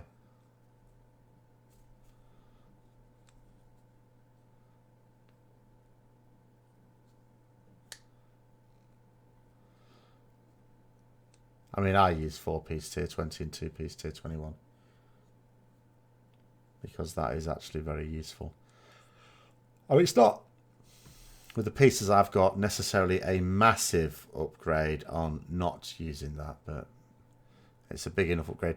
And the style of play I wouldn't like to do without it. We need to try and avoid talking about ret too much here, but last one then. What's my idea for the last talent tier so we can have some options in buff? I'm going to do a separate video about it. People have asked me what I sort of hope to see in Battle for Azeroth. So that's what I will... I'll talk about that in that video. It will hopefully not be too long coming. Oh, someone's just reminded me as well. Yes, the elevator boss. That was annoying. In thingy. They caught me... That something happened in normal. So I didn't know where I was going, so I was following people. There's a troll teleport as well. That got me as well. Because you go... Like, if you've cleared the first few bosses and you go back another night to do the rest of them. So you go over a ridge. Now, there's a teleport on the other side of it to help you get back up. Makes sense. The problem is... when you're going into somewhere and you don't know where you're going, you see a teleporter, and the way these have generally worked in past raids is you use the teleporter to go to where you want to go. So I clicked on the teleporter, it just sends you back where you've come from. So there was this endless cycle of, and everyone was doing it, it wasn't just me, and just going there and coming back. But yeah, the elevator thing, see, someone was saying something about the elevator, but I didn't know where it was. And then, you know, we killed some trash, and then a load of people were standing in a particular place. It wasn't just me, but it included me. And then I noticed that not everyone was standing there. And I thought, well, what are we standing here for anyway, what we're doing? And then I remembered someone talking about an elevator. And I looked up just in time to see the elevator come down and squash my head. So it did kill me, which is not very fair because I hadn't had a sufficient warning about it. Someone had just mentioned it. So yes, I shall be on the lookout for that now. And, I mean, the trash is actually fairly lethal. A gnome, it's allowed a gnome to kill me, which I was not happy about. Some trash on the way to like Varimethrus or Agrimar, round about that area. No, I think it's the leading up to Varimethrus and Coven, not Agrimar. And you get these debuffs that do like splash damage, which is pretty bad news for melee. Because, you know, and it hurts. So, we'll kill this trash. And then I had this dot on me. I'd already bubbled, you know, because, again, melee, we'd forgotten all about it. We just went straight for the thing, blew each other up. But, you know, I auto-bubbled. So then we killed the trash. And then I was spreading out because we still had the debuff. And I had low health and no bubble. And then a bloody gnome ran over me and finished me off. Gnomes. 3 gnomes in this raid. 3 gnomes. One of them's a healer. The last time, there's only one time I've raided with a gnome priest. And it was actually when I came back to the game in Cataclysm, which is the expansion that had introduced them. And, you know, and if I disliked gnomes before, I certainly did after this point. Because he constantly used to grip me into shit. He would constantly use his priest ability with I can't remember what it's actually properly called. We all call it life grip. To keep gripping me into trouble. They're not the master race. They're just wicked, insidious, evil little creatures.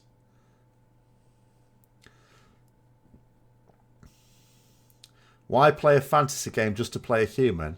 Because it's the fantasy world that I'm interested in, not the character.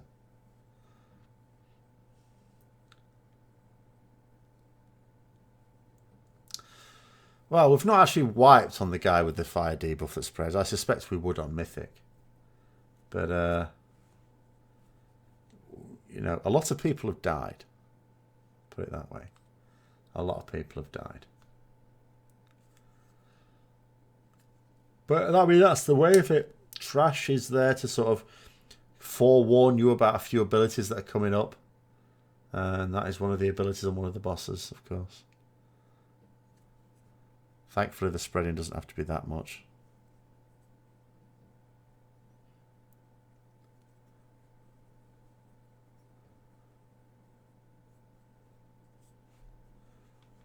But human is the vessel to experience the world. Yeah, okay. I don't mind some of the other races. I mean, you know, my alts are generally not worth. I don't think any of my alts are currently human, are they? Not sure. But certainly the ones I actively play. Oh no, maybe my Death Knight is female human though. But they tend to be like Pandaren, female Pandaren, I quite like female Draenei, female Night Elf. Actually, most of the other races are not very good as males. I cannot think of any race other than human where I would play the male version. They're all fairly bad.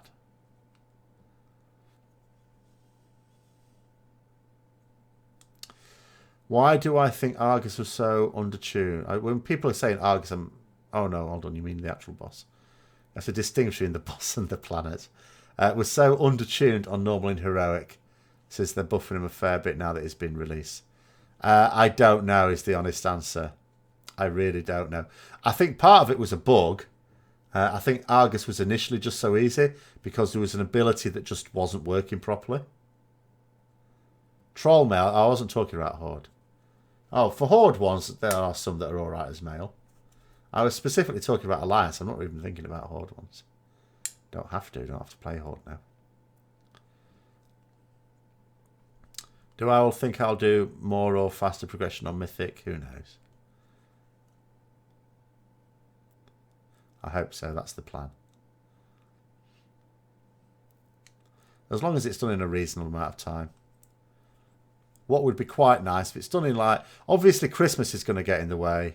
Hopefully not too much, though. I'm hoping that Christmas is more of a speed bump than a roadblock. Dwarf male is greater than dwarf female. The dwarf male is actually okay, though. I had forgotten about that. But dwarf female? No. Ginger dwarf female. River dancing. You can't beat that. I did create a male dwarf, though, for one of my monks. Not the monk I actively play now.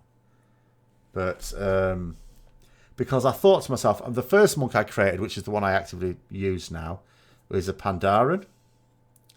But... and I had that when we had dual spec as a thing. I had that as Windwalker Mistweaver because I quite like playing Mistweaver on it a bit. So then I thought, well, I ought to get a Brewmaster as well and try a bit of tanking. So rather than just keep swapping specs, I'll just create a new monk. This was during WoD where it was easy to do. So I created a dwarf one. I thought it's going to be a Brewmaster. It might as well be a dwarf. So I have a dwarf one somewhere. Where do I live in England? I live in Scunthorpe, which is not where I'm from. It's that place that's the most polluted part of the UK outside of Scotland.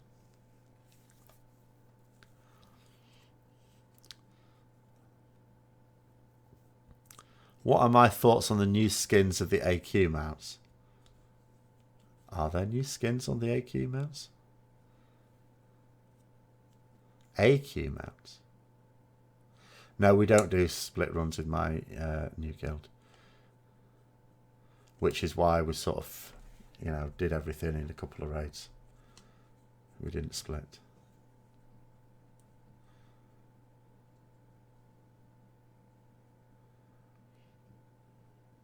Really what? Sorry. I said several things. I'm not sure which one you're referring to.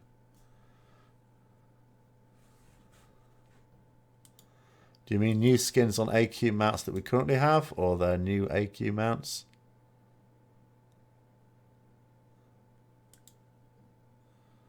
Have they? Oh, I didn't see that then.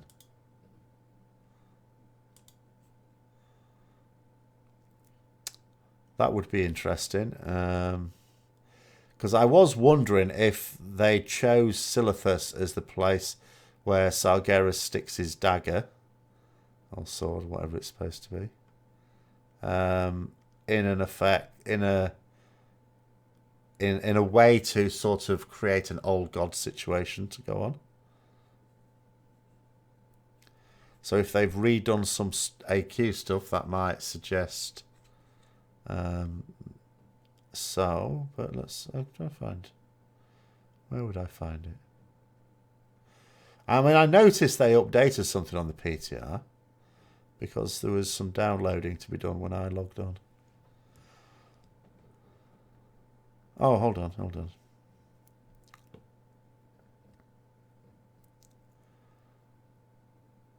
Black Karaji War Tank, blue Karaji War Tank, new.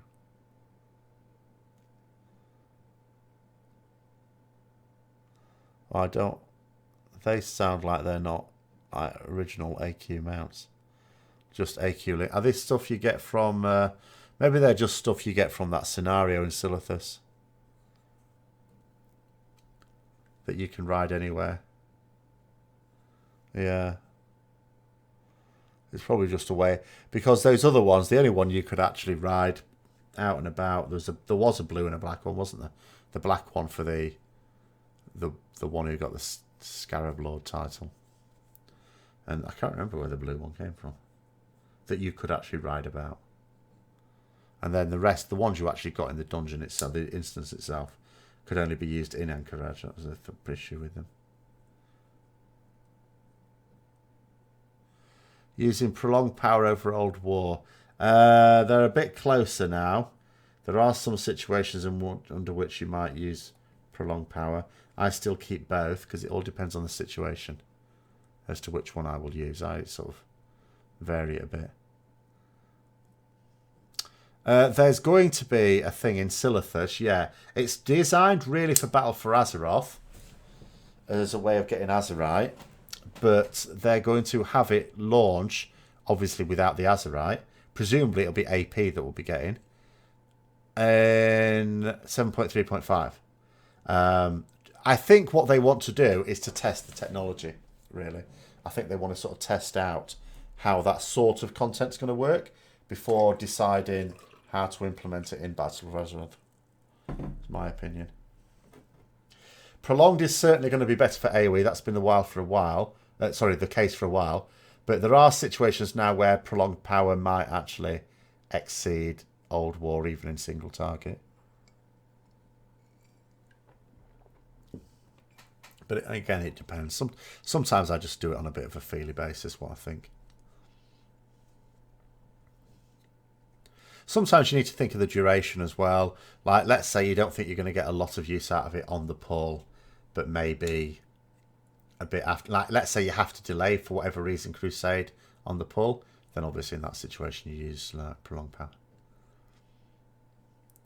So yeah, gamer, there's going to be like a scenario type thing going on in Silithus in 7.3.5.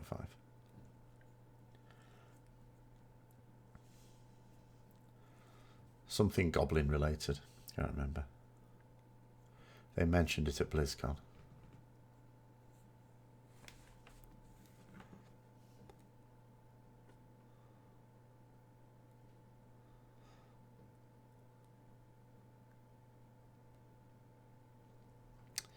Trying to see if it'll tell you where you get these from.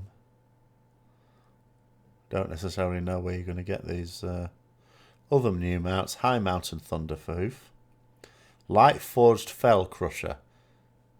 Light and Fell in the same title of something. That doesn't sound quite right, does it? Do I still think there will be another raid before Legion ends? Yes. Absolutely. Because I'm thinking in terms of timing, they say a tier should last 4 to 5 months. So Antorus means it's got an effective shelf life of, let's say, the upper end of that 5 months.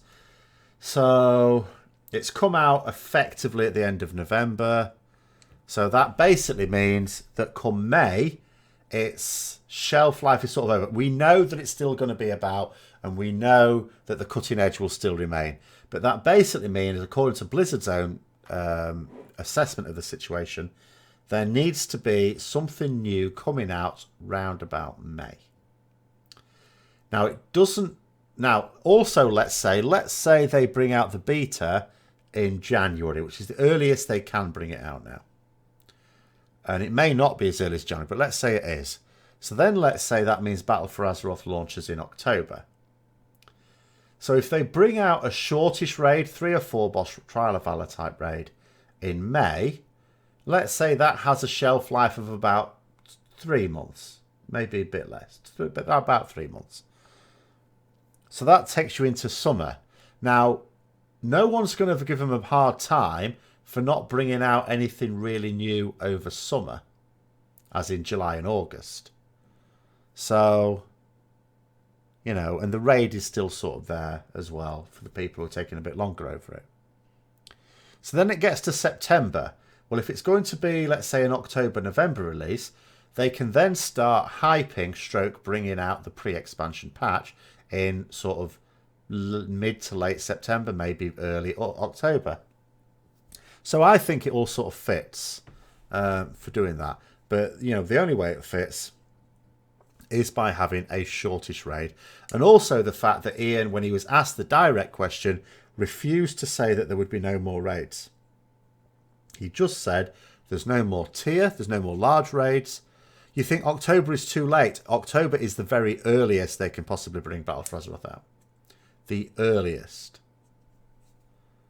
Given what they've said and given what we can now see, there is no way it can be any earlier than October.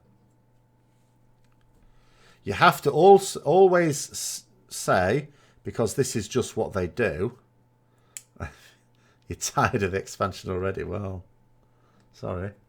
But there's always going to be, from the beta coming out to the actual game going live, round about 9 months.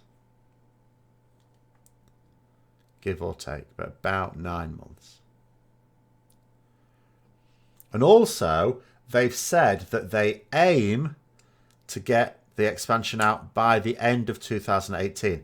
Now, an aim isn't promise or a guarantee. So that means at the moment there's still some doubt about that. So they're certainly not... if they were thinking in terms of September, October, they would be saying, oh yeah, it's coming out by the end of 2018. But they're not. The AP grind has been pretty bad. Yes. And although the alt stuff has got better as the expansion's gone on, it was really bad at the start. And it was laughable when they said it was the most alt-friendly expansion, when that was demonstrably untrue. So, with Dark Iron becoming a new allied race, do you think they will take a larger part in the lore of next expansion? If so, any theories? The thing is, their leader, yes, their leader is the daughter of Magni Bronzebeard. There was already a fairly expanded lore for them in Missa Pandaria, because through those sort of storytelling scenario things, there was a situation where, like, Moira became the only one who would help Varian, wasn't there? So that basically put her in a position of, like, made her more relevant, or made her faction more relevant with the dwarves. Because the problem with the other dwarves, the Bronzebeards and the Wildhammers, is they mistrusted each other. So now neither one wanted to sort of leave for fear that the other ones would basically nick their land. Whereas Moira Bronzebeard, well, she was, basically went, bugger it, and went off with her Dark Iron. No one's going to want to take over Blackmont Mountain anyway. It's a load of rubbish. Aren't they somehow associated with the old gods?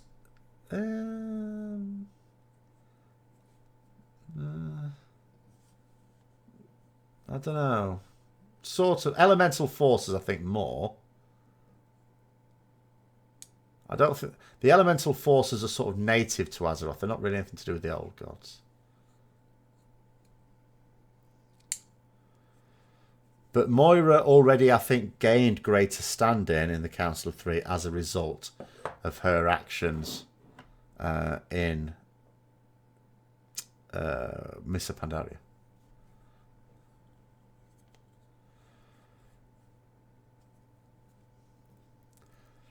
Well, the problem was that the other leaders of the council didn't trust Moira. They didn't trust anyone. They didn't trust each other. That was the problem. It's because they didn't trust each other. So they didn't want to commit any of their forces to go in to help Varian, because they thought that, you know, others remaining would cause trouble. But she's the one who went off. Yeah, Ragnaros is an elemental lord, so he's part of Azeroth, not old gods.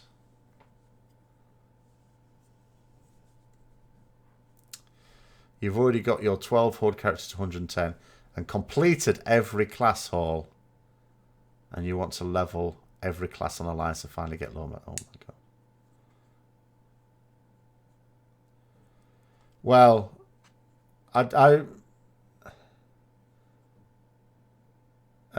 Iron Dwarfs, Dark Iron Dwarfs, enslaved by Ragnaros. I mean, it comes to the same thing. They want, but I don't think they were unwilling servants or slaves, whatever you want to call it. I mean, they got a cracking pub out of it, after all, which has live music there with the band and everything every now and then. You just have to be careful not to start a fight. Elemental lords were enslaved by the old god. No, well, no, they were trapped by the Titans. Obviously, the old gods have had issues with them. But I don't know about actually enslaving them. I don't know about that. I'm not saying definitely not. But they were trapped there by the Titans when they ordered Azeroth.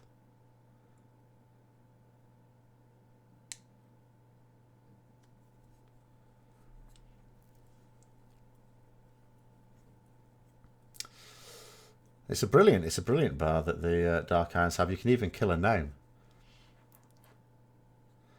And it was very much desired to kill the gnome, because it drops that broken bottle like skin for the dagger, didn't it? Or still does. Ragnaros wanted to burn down the world tree for the old gods.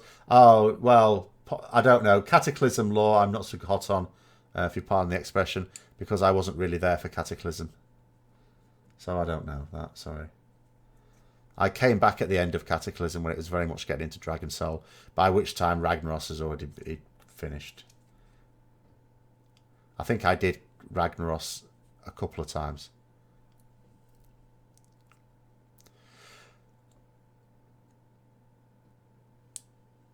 I'd have to check again then about old gods and elemental lords. I'm sure they did come into conflict, but they were bound by the Titans to begin with. They weren't exactly at liberty when the old gods came along.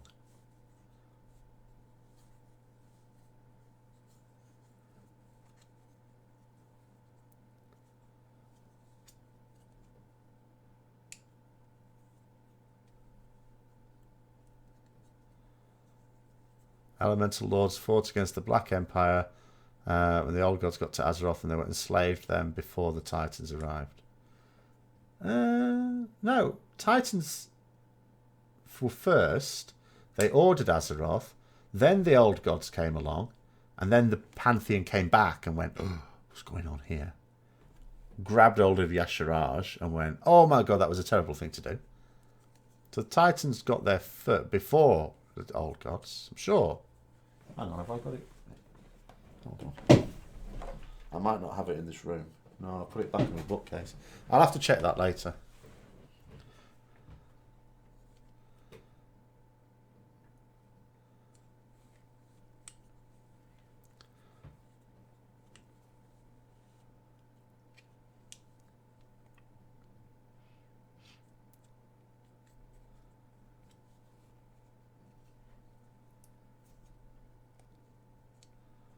Later banished the elemental plane and stayed there, but they were initially put there, as I say, by Titans, because that's how they ordered planets. Because all the planets, whether they've got a world soul there or not, the natural denizens of planets in the Warcraft universe are the elements, spirits of the elements. So the way what they mean by ordering these planets is basically controlling them by trapping the elemental lords. Can you actually kill elemental lords? I'm not sure that you can, because I think they're... or it might be one of those things where it's a bit like killing old gods, where maybe it's possible, but a really bad idea. But they're certainly supposed to be an integral part of the planet. So it's either that you can't kill them, or that you mustn't without risking the actual world itself. I forget which way around it is. We killed Raggy in Violence. Well, you might also say we killed him in Molten Core. I'm not so sure. I think, again, if the physical form that we attack in Molten Core or Violence is just a physical avatar, and he just a bit like the ghosts in Pac-Man, where you eat them up and then their eyes go back and then get corporeal form again later on and come back again. Might be just one of those. Ragnaros is dead because in the Shaman quest thing his son takes over. Oh, I don't know. I haven't done the Shaman thing yet.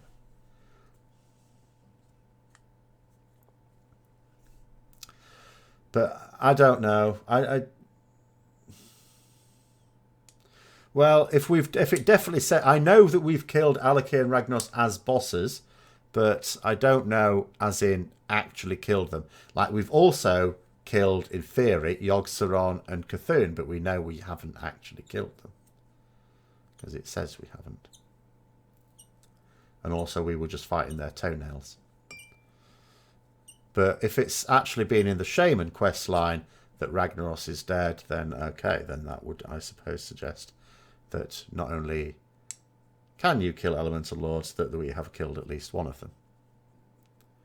In which case, you might have to wonder, is it like the Lich King? Must there always be an elemental lord of fire and wind? In which case, all right, you say his son's taken over, the son of Ragnaros has taken over one. Who's taken over as elemental lord of wind then?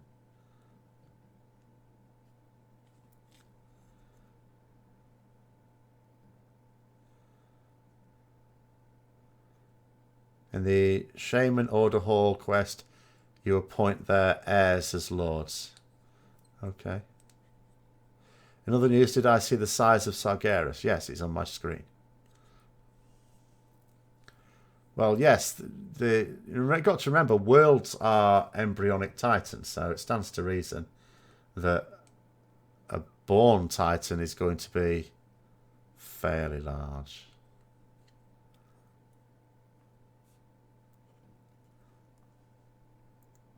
So elemental lords can only be killed in their actual lairs. Ragnaros in Firelands. Earthwoman in Deeper. Therazane. Alakir and Neptulon in their respective ones. Okay, I see.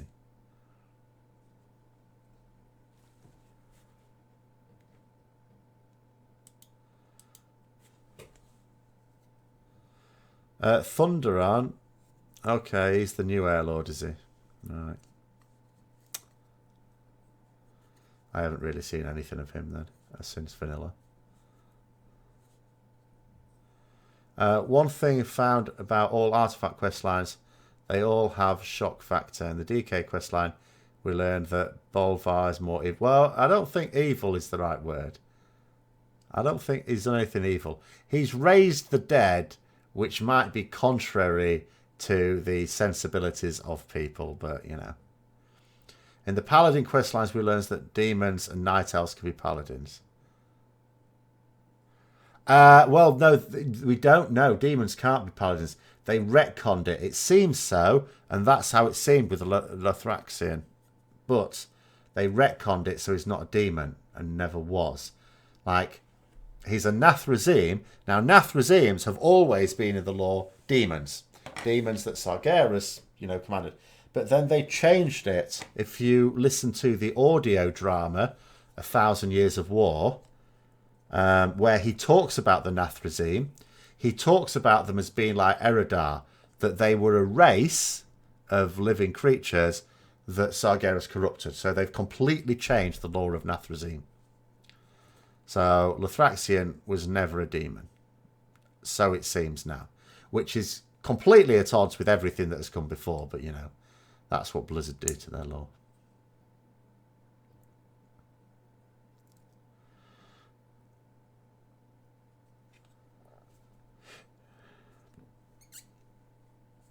Oh, yeah. Oh. I mean, a lot of that retconning did come in the Warcraft Chronicles, to be fair, so it's sort of like the thing we've been used to. But the Nathrazim thing wasn't really covered. Like, we just kept on happily sort of thinking it was as we always thought it was, until very recently.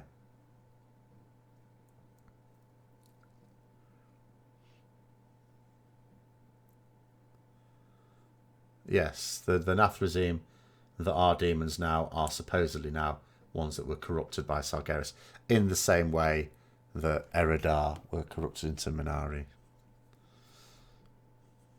So they became demons, even though they weren't originally. It's supposed to be the same sort of thing.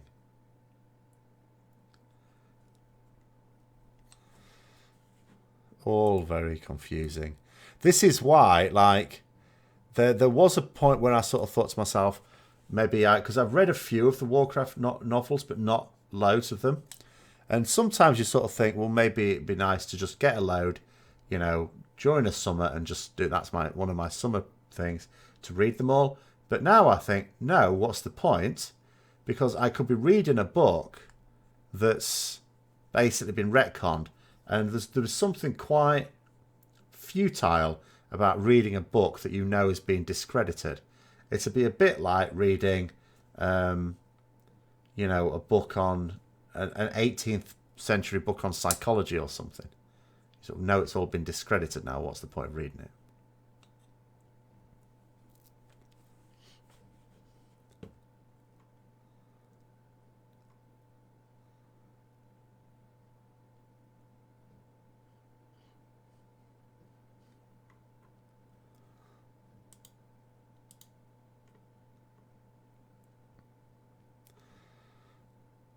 That bridge boss is going to be such a nightmare by the looks of it. Unless it's one of those bosses, because I'm just looking at someone still having a pop at it. Unless it's one of those bosses where somehow it just gets a lot easier when you've geared up a bit. Because sometimes you get a boss that's an absolute beggar for the people who kill it in the first day or two. But then if people naturally get there after, say, a month or 3 or 4 weeks, then their gear takes them over certain parts. I don't know about that one there. You're looking forward to the new Christie Golden book Before the Storm.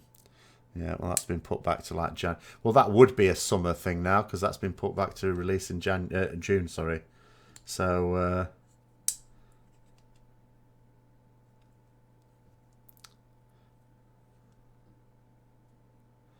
we have learned that Blizzard developers and Blizzard authors are not in sync.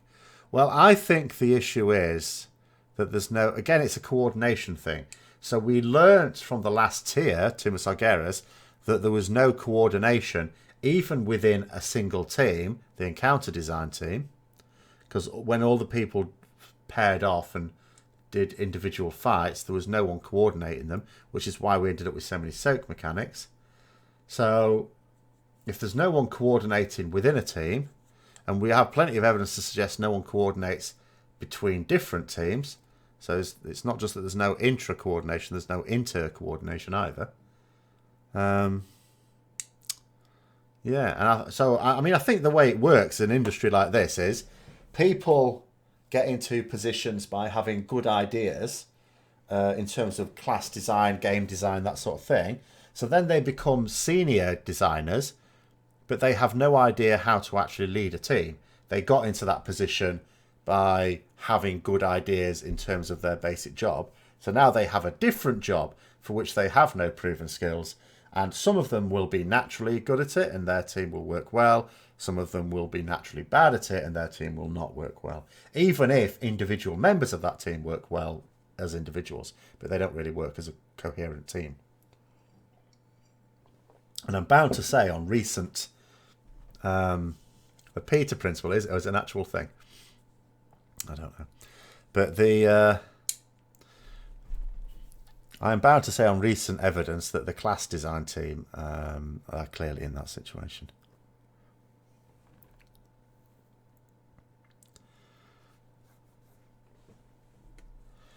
Is it a story of every corporation? No. An awful lot, I'll grant you, an awful lot, but not all of them. There are some that actually have sensible attitudes to these things. But I think it is a problem with a lot of corporations, which is why so many of them are not very efficient.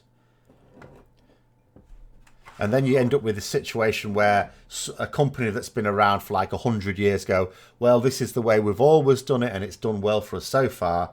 And that's why you frequently get, whenever there's a recession hit, companies that have been around for 100 years go to the wall and never seen again. Because in actual fact, the way something worked 100 years ago, surprise, surprise, isn't really effective like 100 years later. But some corporations do actually take a more modern approach. A more scientific approach as well, which is always good. That's something that's pretty bad in my in teaching, because it's known the vast majority of teaching leaders, for example, at least in the UK, it's well known, well documented. Very few of them are scientists, so the vast majority of like heads and principals and stuff like that come from a humanities background, which straight away means that they're not very good at understanding data. They're not very good, at general, unless they've got natural ability at problem solving or analytical skills, all the sort of things you would think would be really good for strategizing.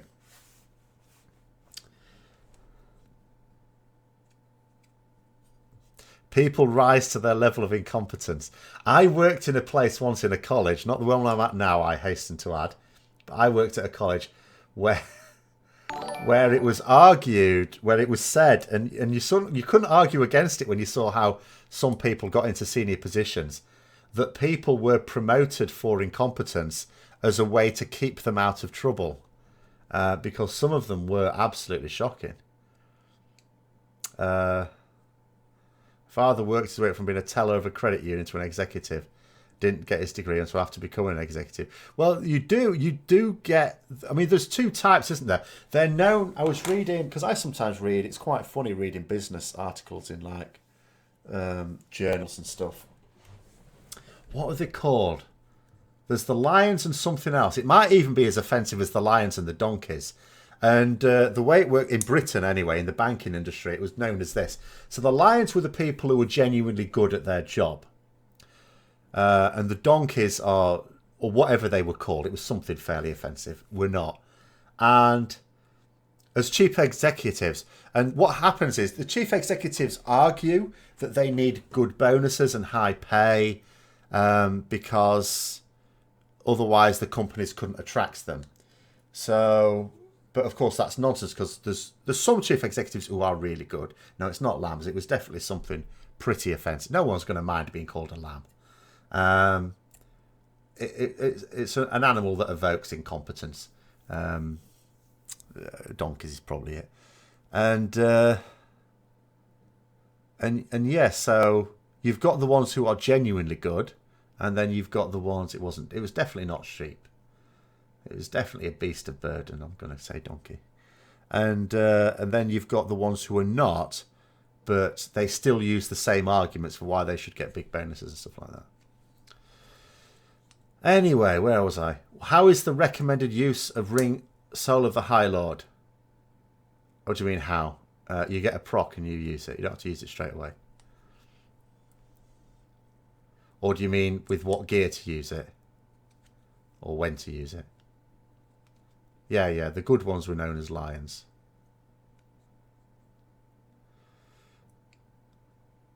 Lions is generally a very complimentary term in the UK. We have lions on our like sports team shirts, for example. And it's one of the two animals. It's actually the only real animal on the symbol for Westminster as well. We have a lion and a unicorn. I really don't know where the unicorn came from. Hi, Big Tiger. But yeah, so you have to.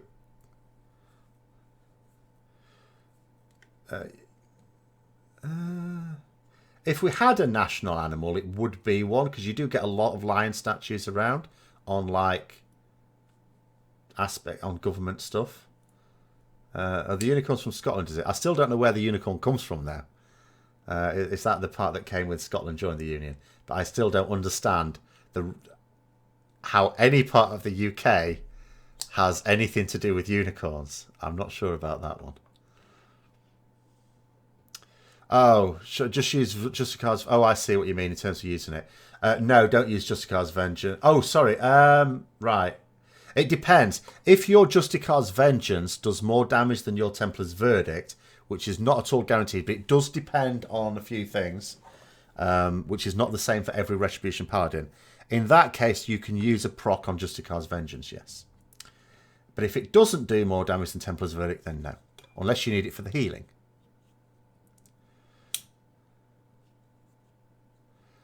But why is Scotland's national animal a unicorn?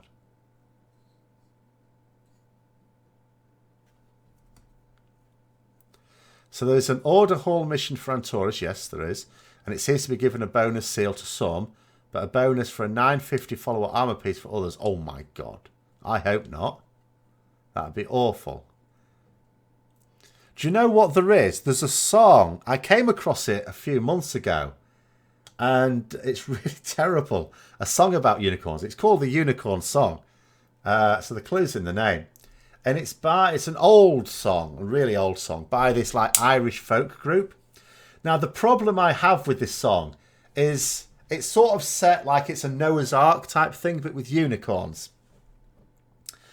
And the way they're singing it, it's clearly a children's song, right? This is a song to be sung to children. The style of their singing, the simplicity of the lyrics, the whole sort of temper of the thing is a children's song.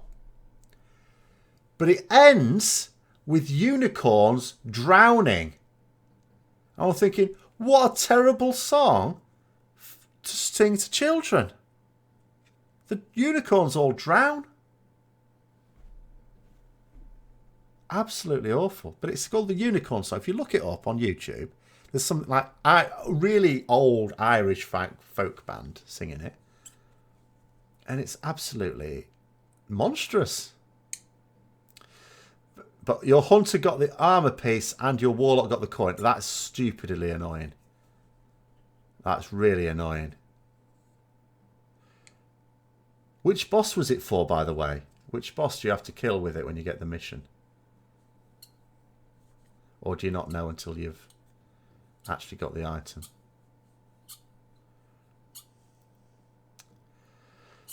Well, you don't have to imagine Ryan wants a Death Knight. You can sort of get... I mean, you can get the... I forgot what it's called now. You can get that... Oh, dear, what have I done?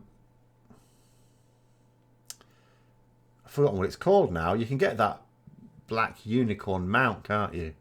From doing that puzzly stuff. So, yeah, that would... If you're going to use it on anything, I don't really like the look of it. But if you're going to use it on anything, you could use that on a Death Knight. Lucid Nightmare, thank you. That's correct. Yes. Right, okay. Well. You want a golden unicorn. I don't actually like... Because the horns have got like a barb thing on them in WoW, don't they? They're not proper unicorns. I mean... So, because it's like a lightning bolt there, horn. Historians found that unicorns are meant to be the natural enemy of the lion. A symbol that of the English royals.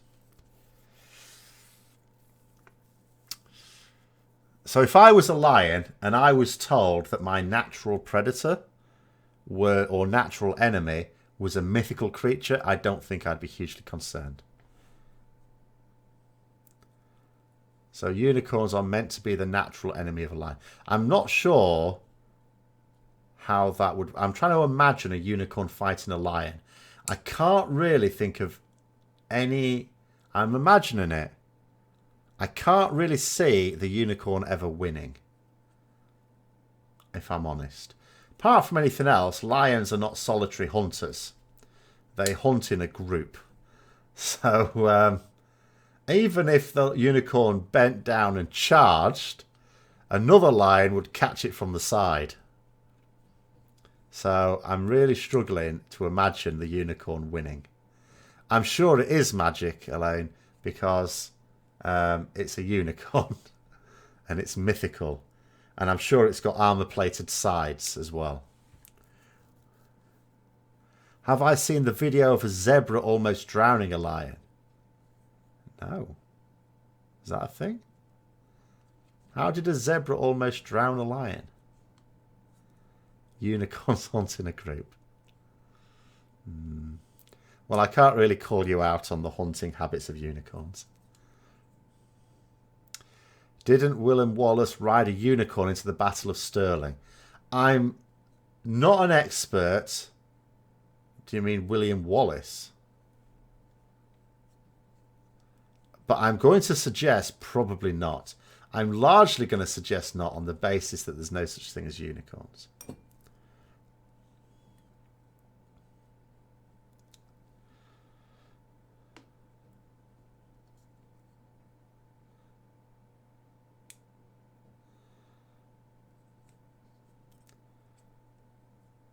I don't really know. Even you've seen a unicorn. Are you sure it wasn't just a horse that someone stuck an ice cream cone on its head?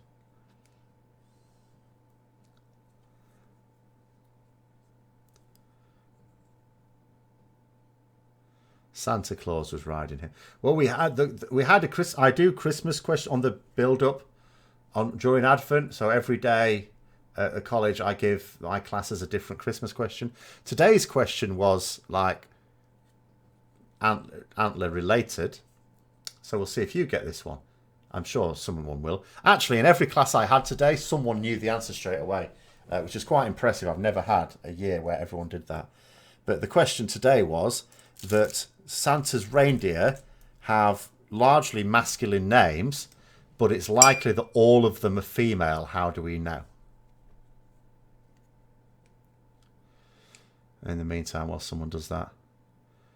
I wish Ret Paladins could have gotten like Pegasus. I absolutely do. That's what I said during Wildhammer. The Ret Paladin, or not Ret Paladins, Paladins, with our class mount, we absolutely should have got a Pegasus mount. We already have a horsey mount. In fact, we have 2 of them from vanilla. We didn't need another one. I don't even like the new one. We should have got a Pegasus mount. Obvious. Very good, Dago, yes. Male reindeer do not have antlers in like the winter. They shed them. They get them back for summer when they need to start headbutting each other. But they don't have them. So it's female reindeer that have antlers, in, albeit smaller ones, in winter. Yes. Okay, I shall check that out then, Tigran, sorry.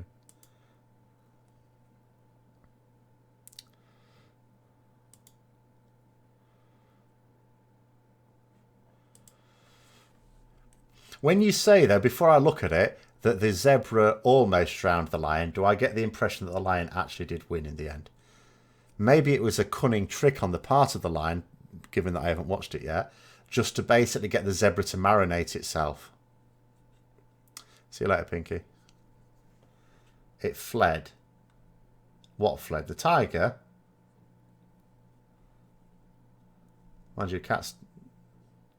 I know tigers are... Cats don't like water. The tigers are alright in water, though, aren't they? I don't know about lions. Oh, the lion ran away, did it? Lion ran away from a zebra. You'd never live that down, would you? That'd be it. You'd be gone from the pride after that. No way you would live that down. Ran away from a zebra.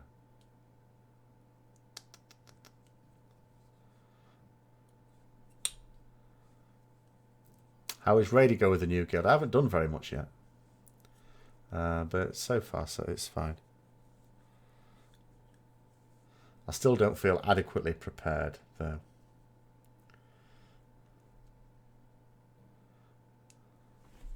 Oh, the zebra is scared. The zebra just got it in the water and then made a dash for it, did it?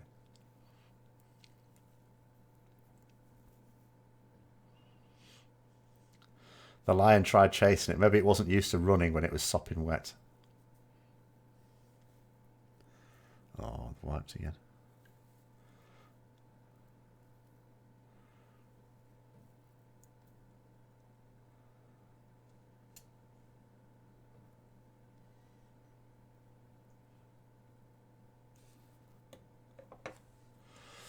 But anyway, so we've sort of come to the end there. I need to obviously get the WoW Flash done. I'm a bit nervous about doing WoW Flash at these sort of times because, again, I'm going to just release it as soon as it's done, I think, because I don't want to schedule it for tomorrow and then by tomorrow they've changed something else again. That would be annoying. But, so I'll call it on a day there. We'll do this again, obviously, next week. I'll be streaming tomorrow. Obviously, the schedule will appear when I sort of do sign off in terms of the rest of this week. But it'll be sort of usual times for streaming then. 7 PM still, but a bit longer, obviously, with the raid. No, actually, no, it's a bit earlier. It starts a bit earlier. 6:30 my time. But, and then we'll see what goes on tomorrow.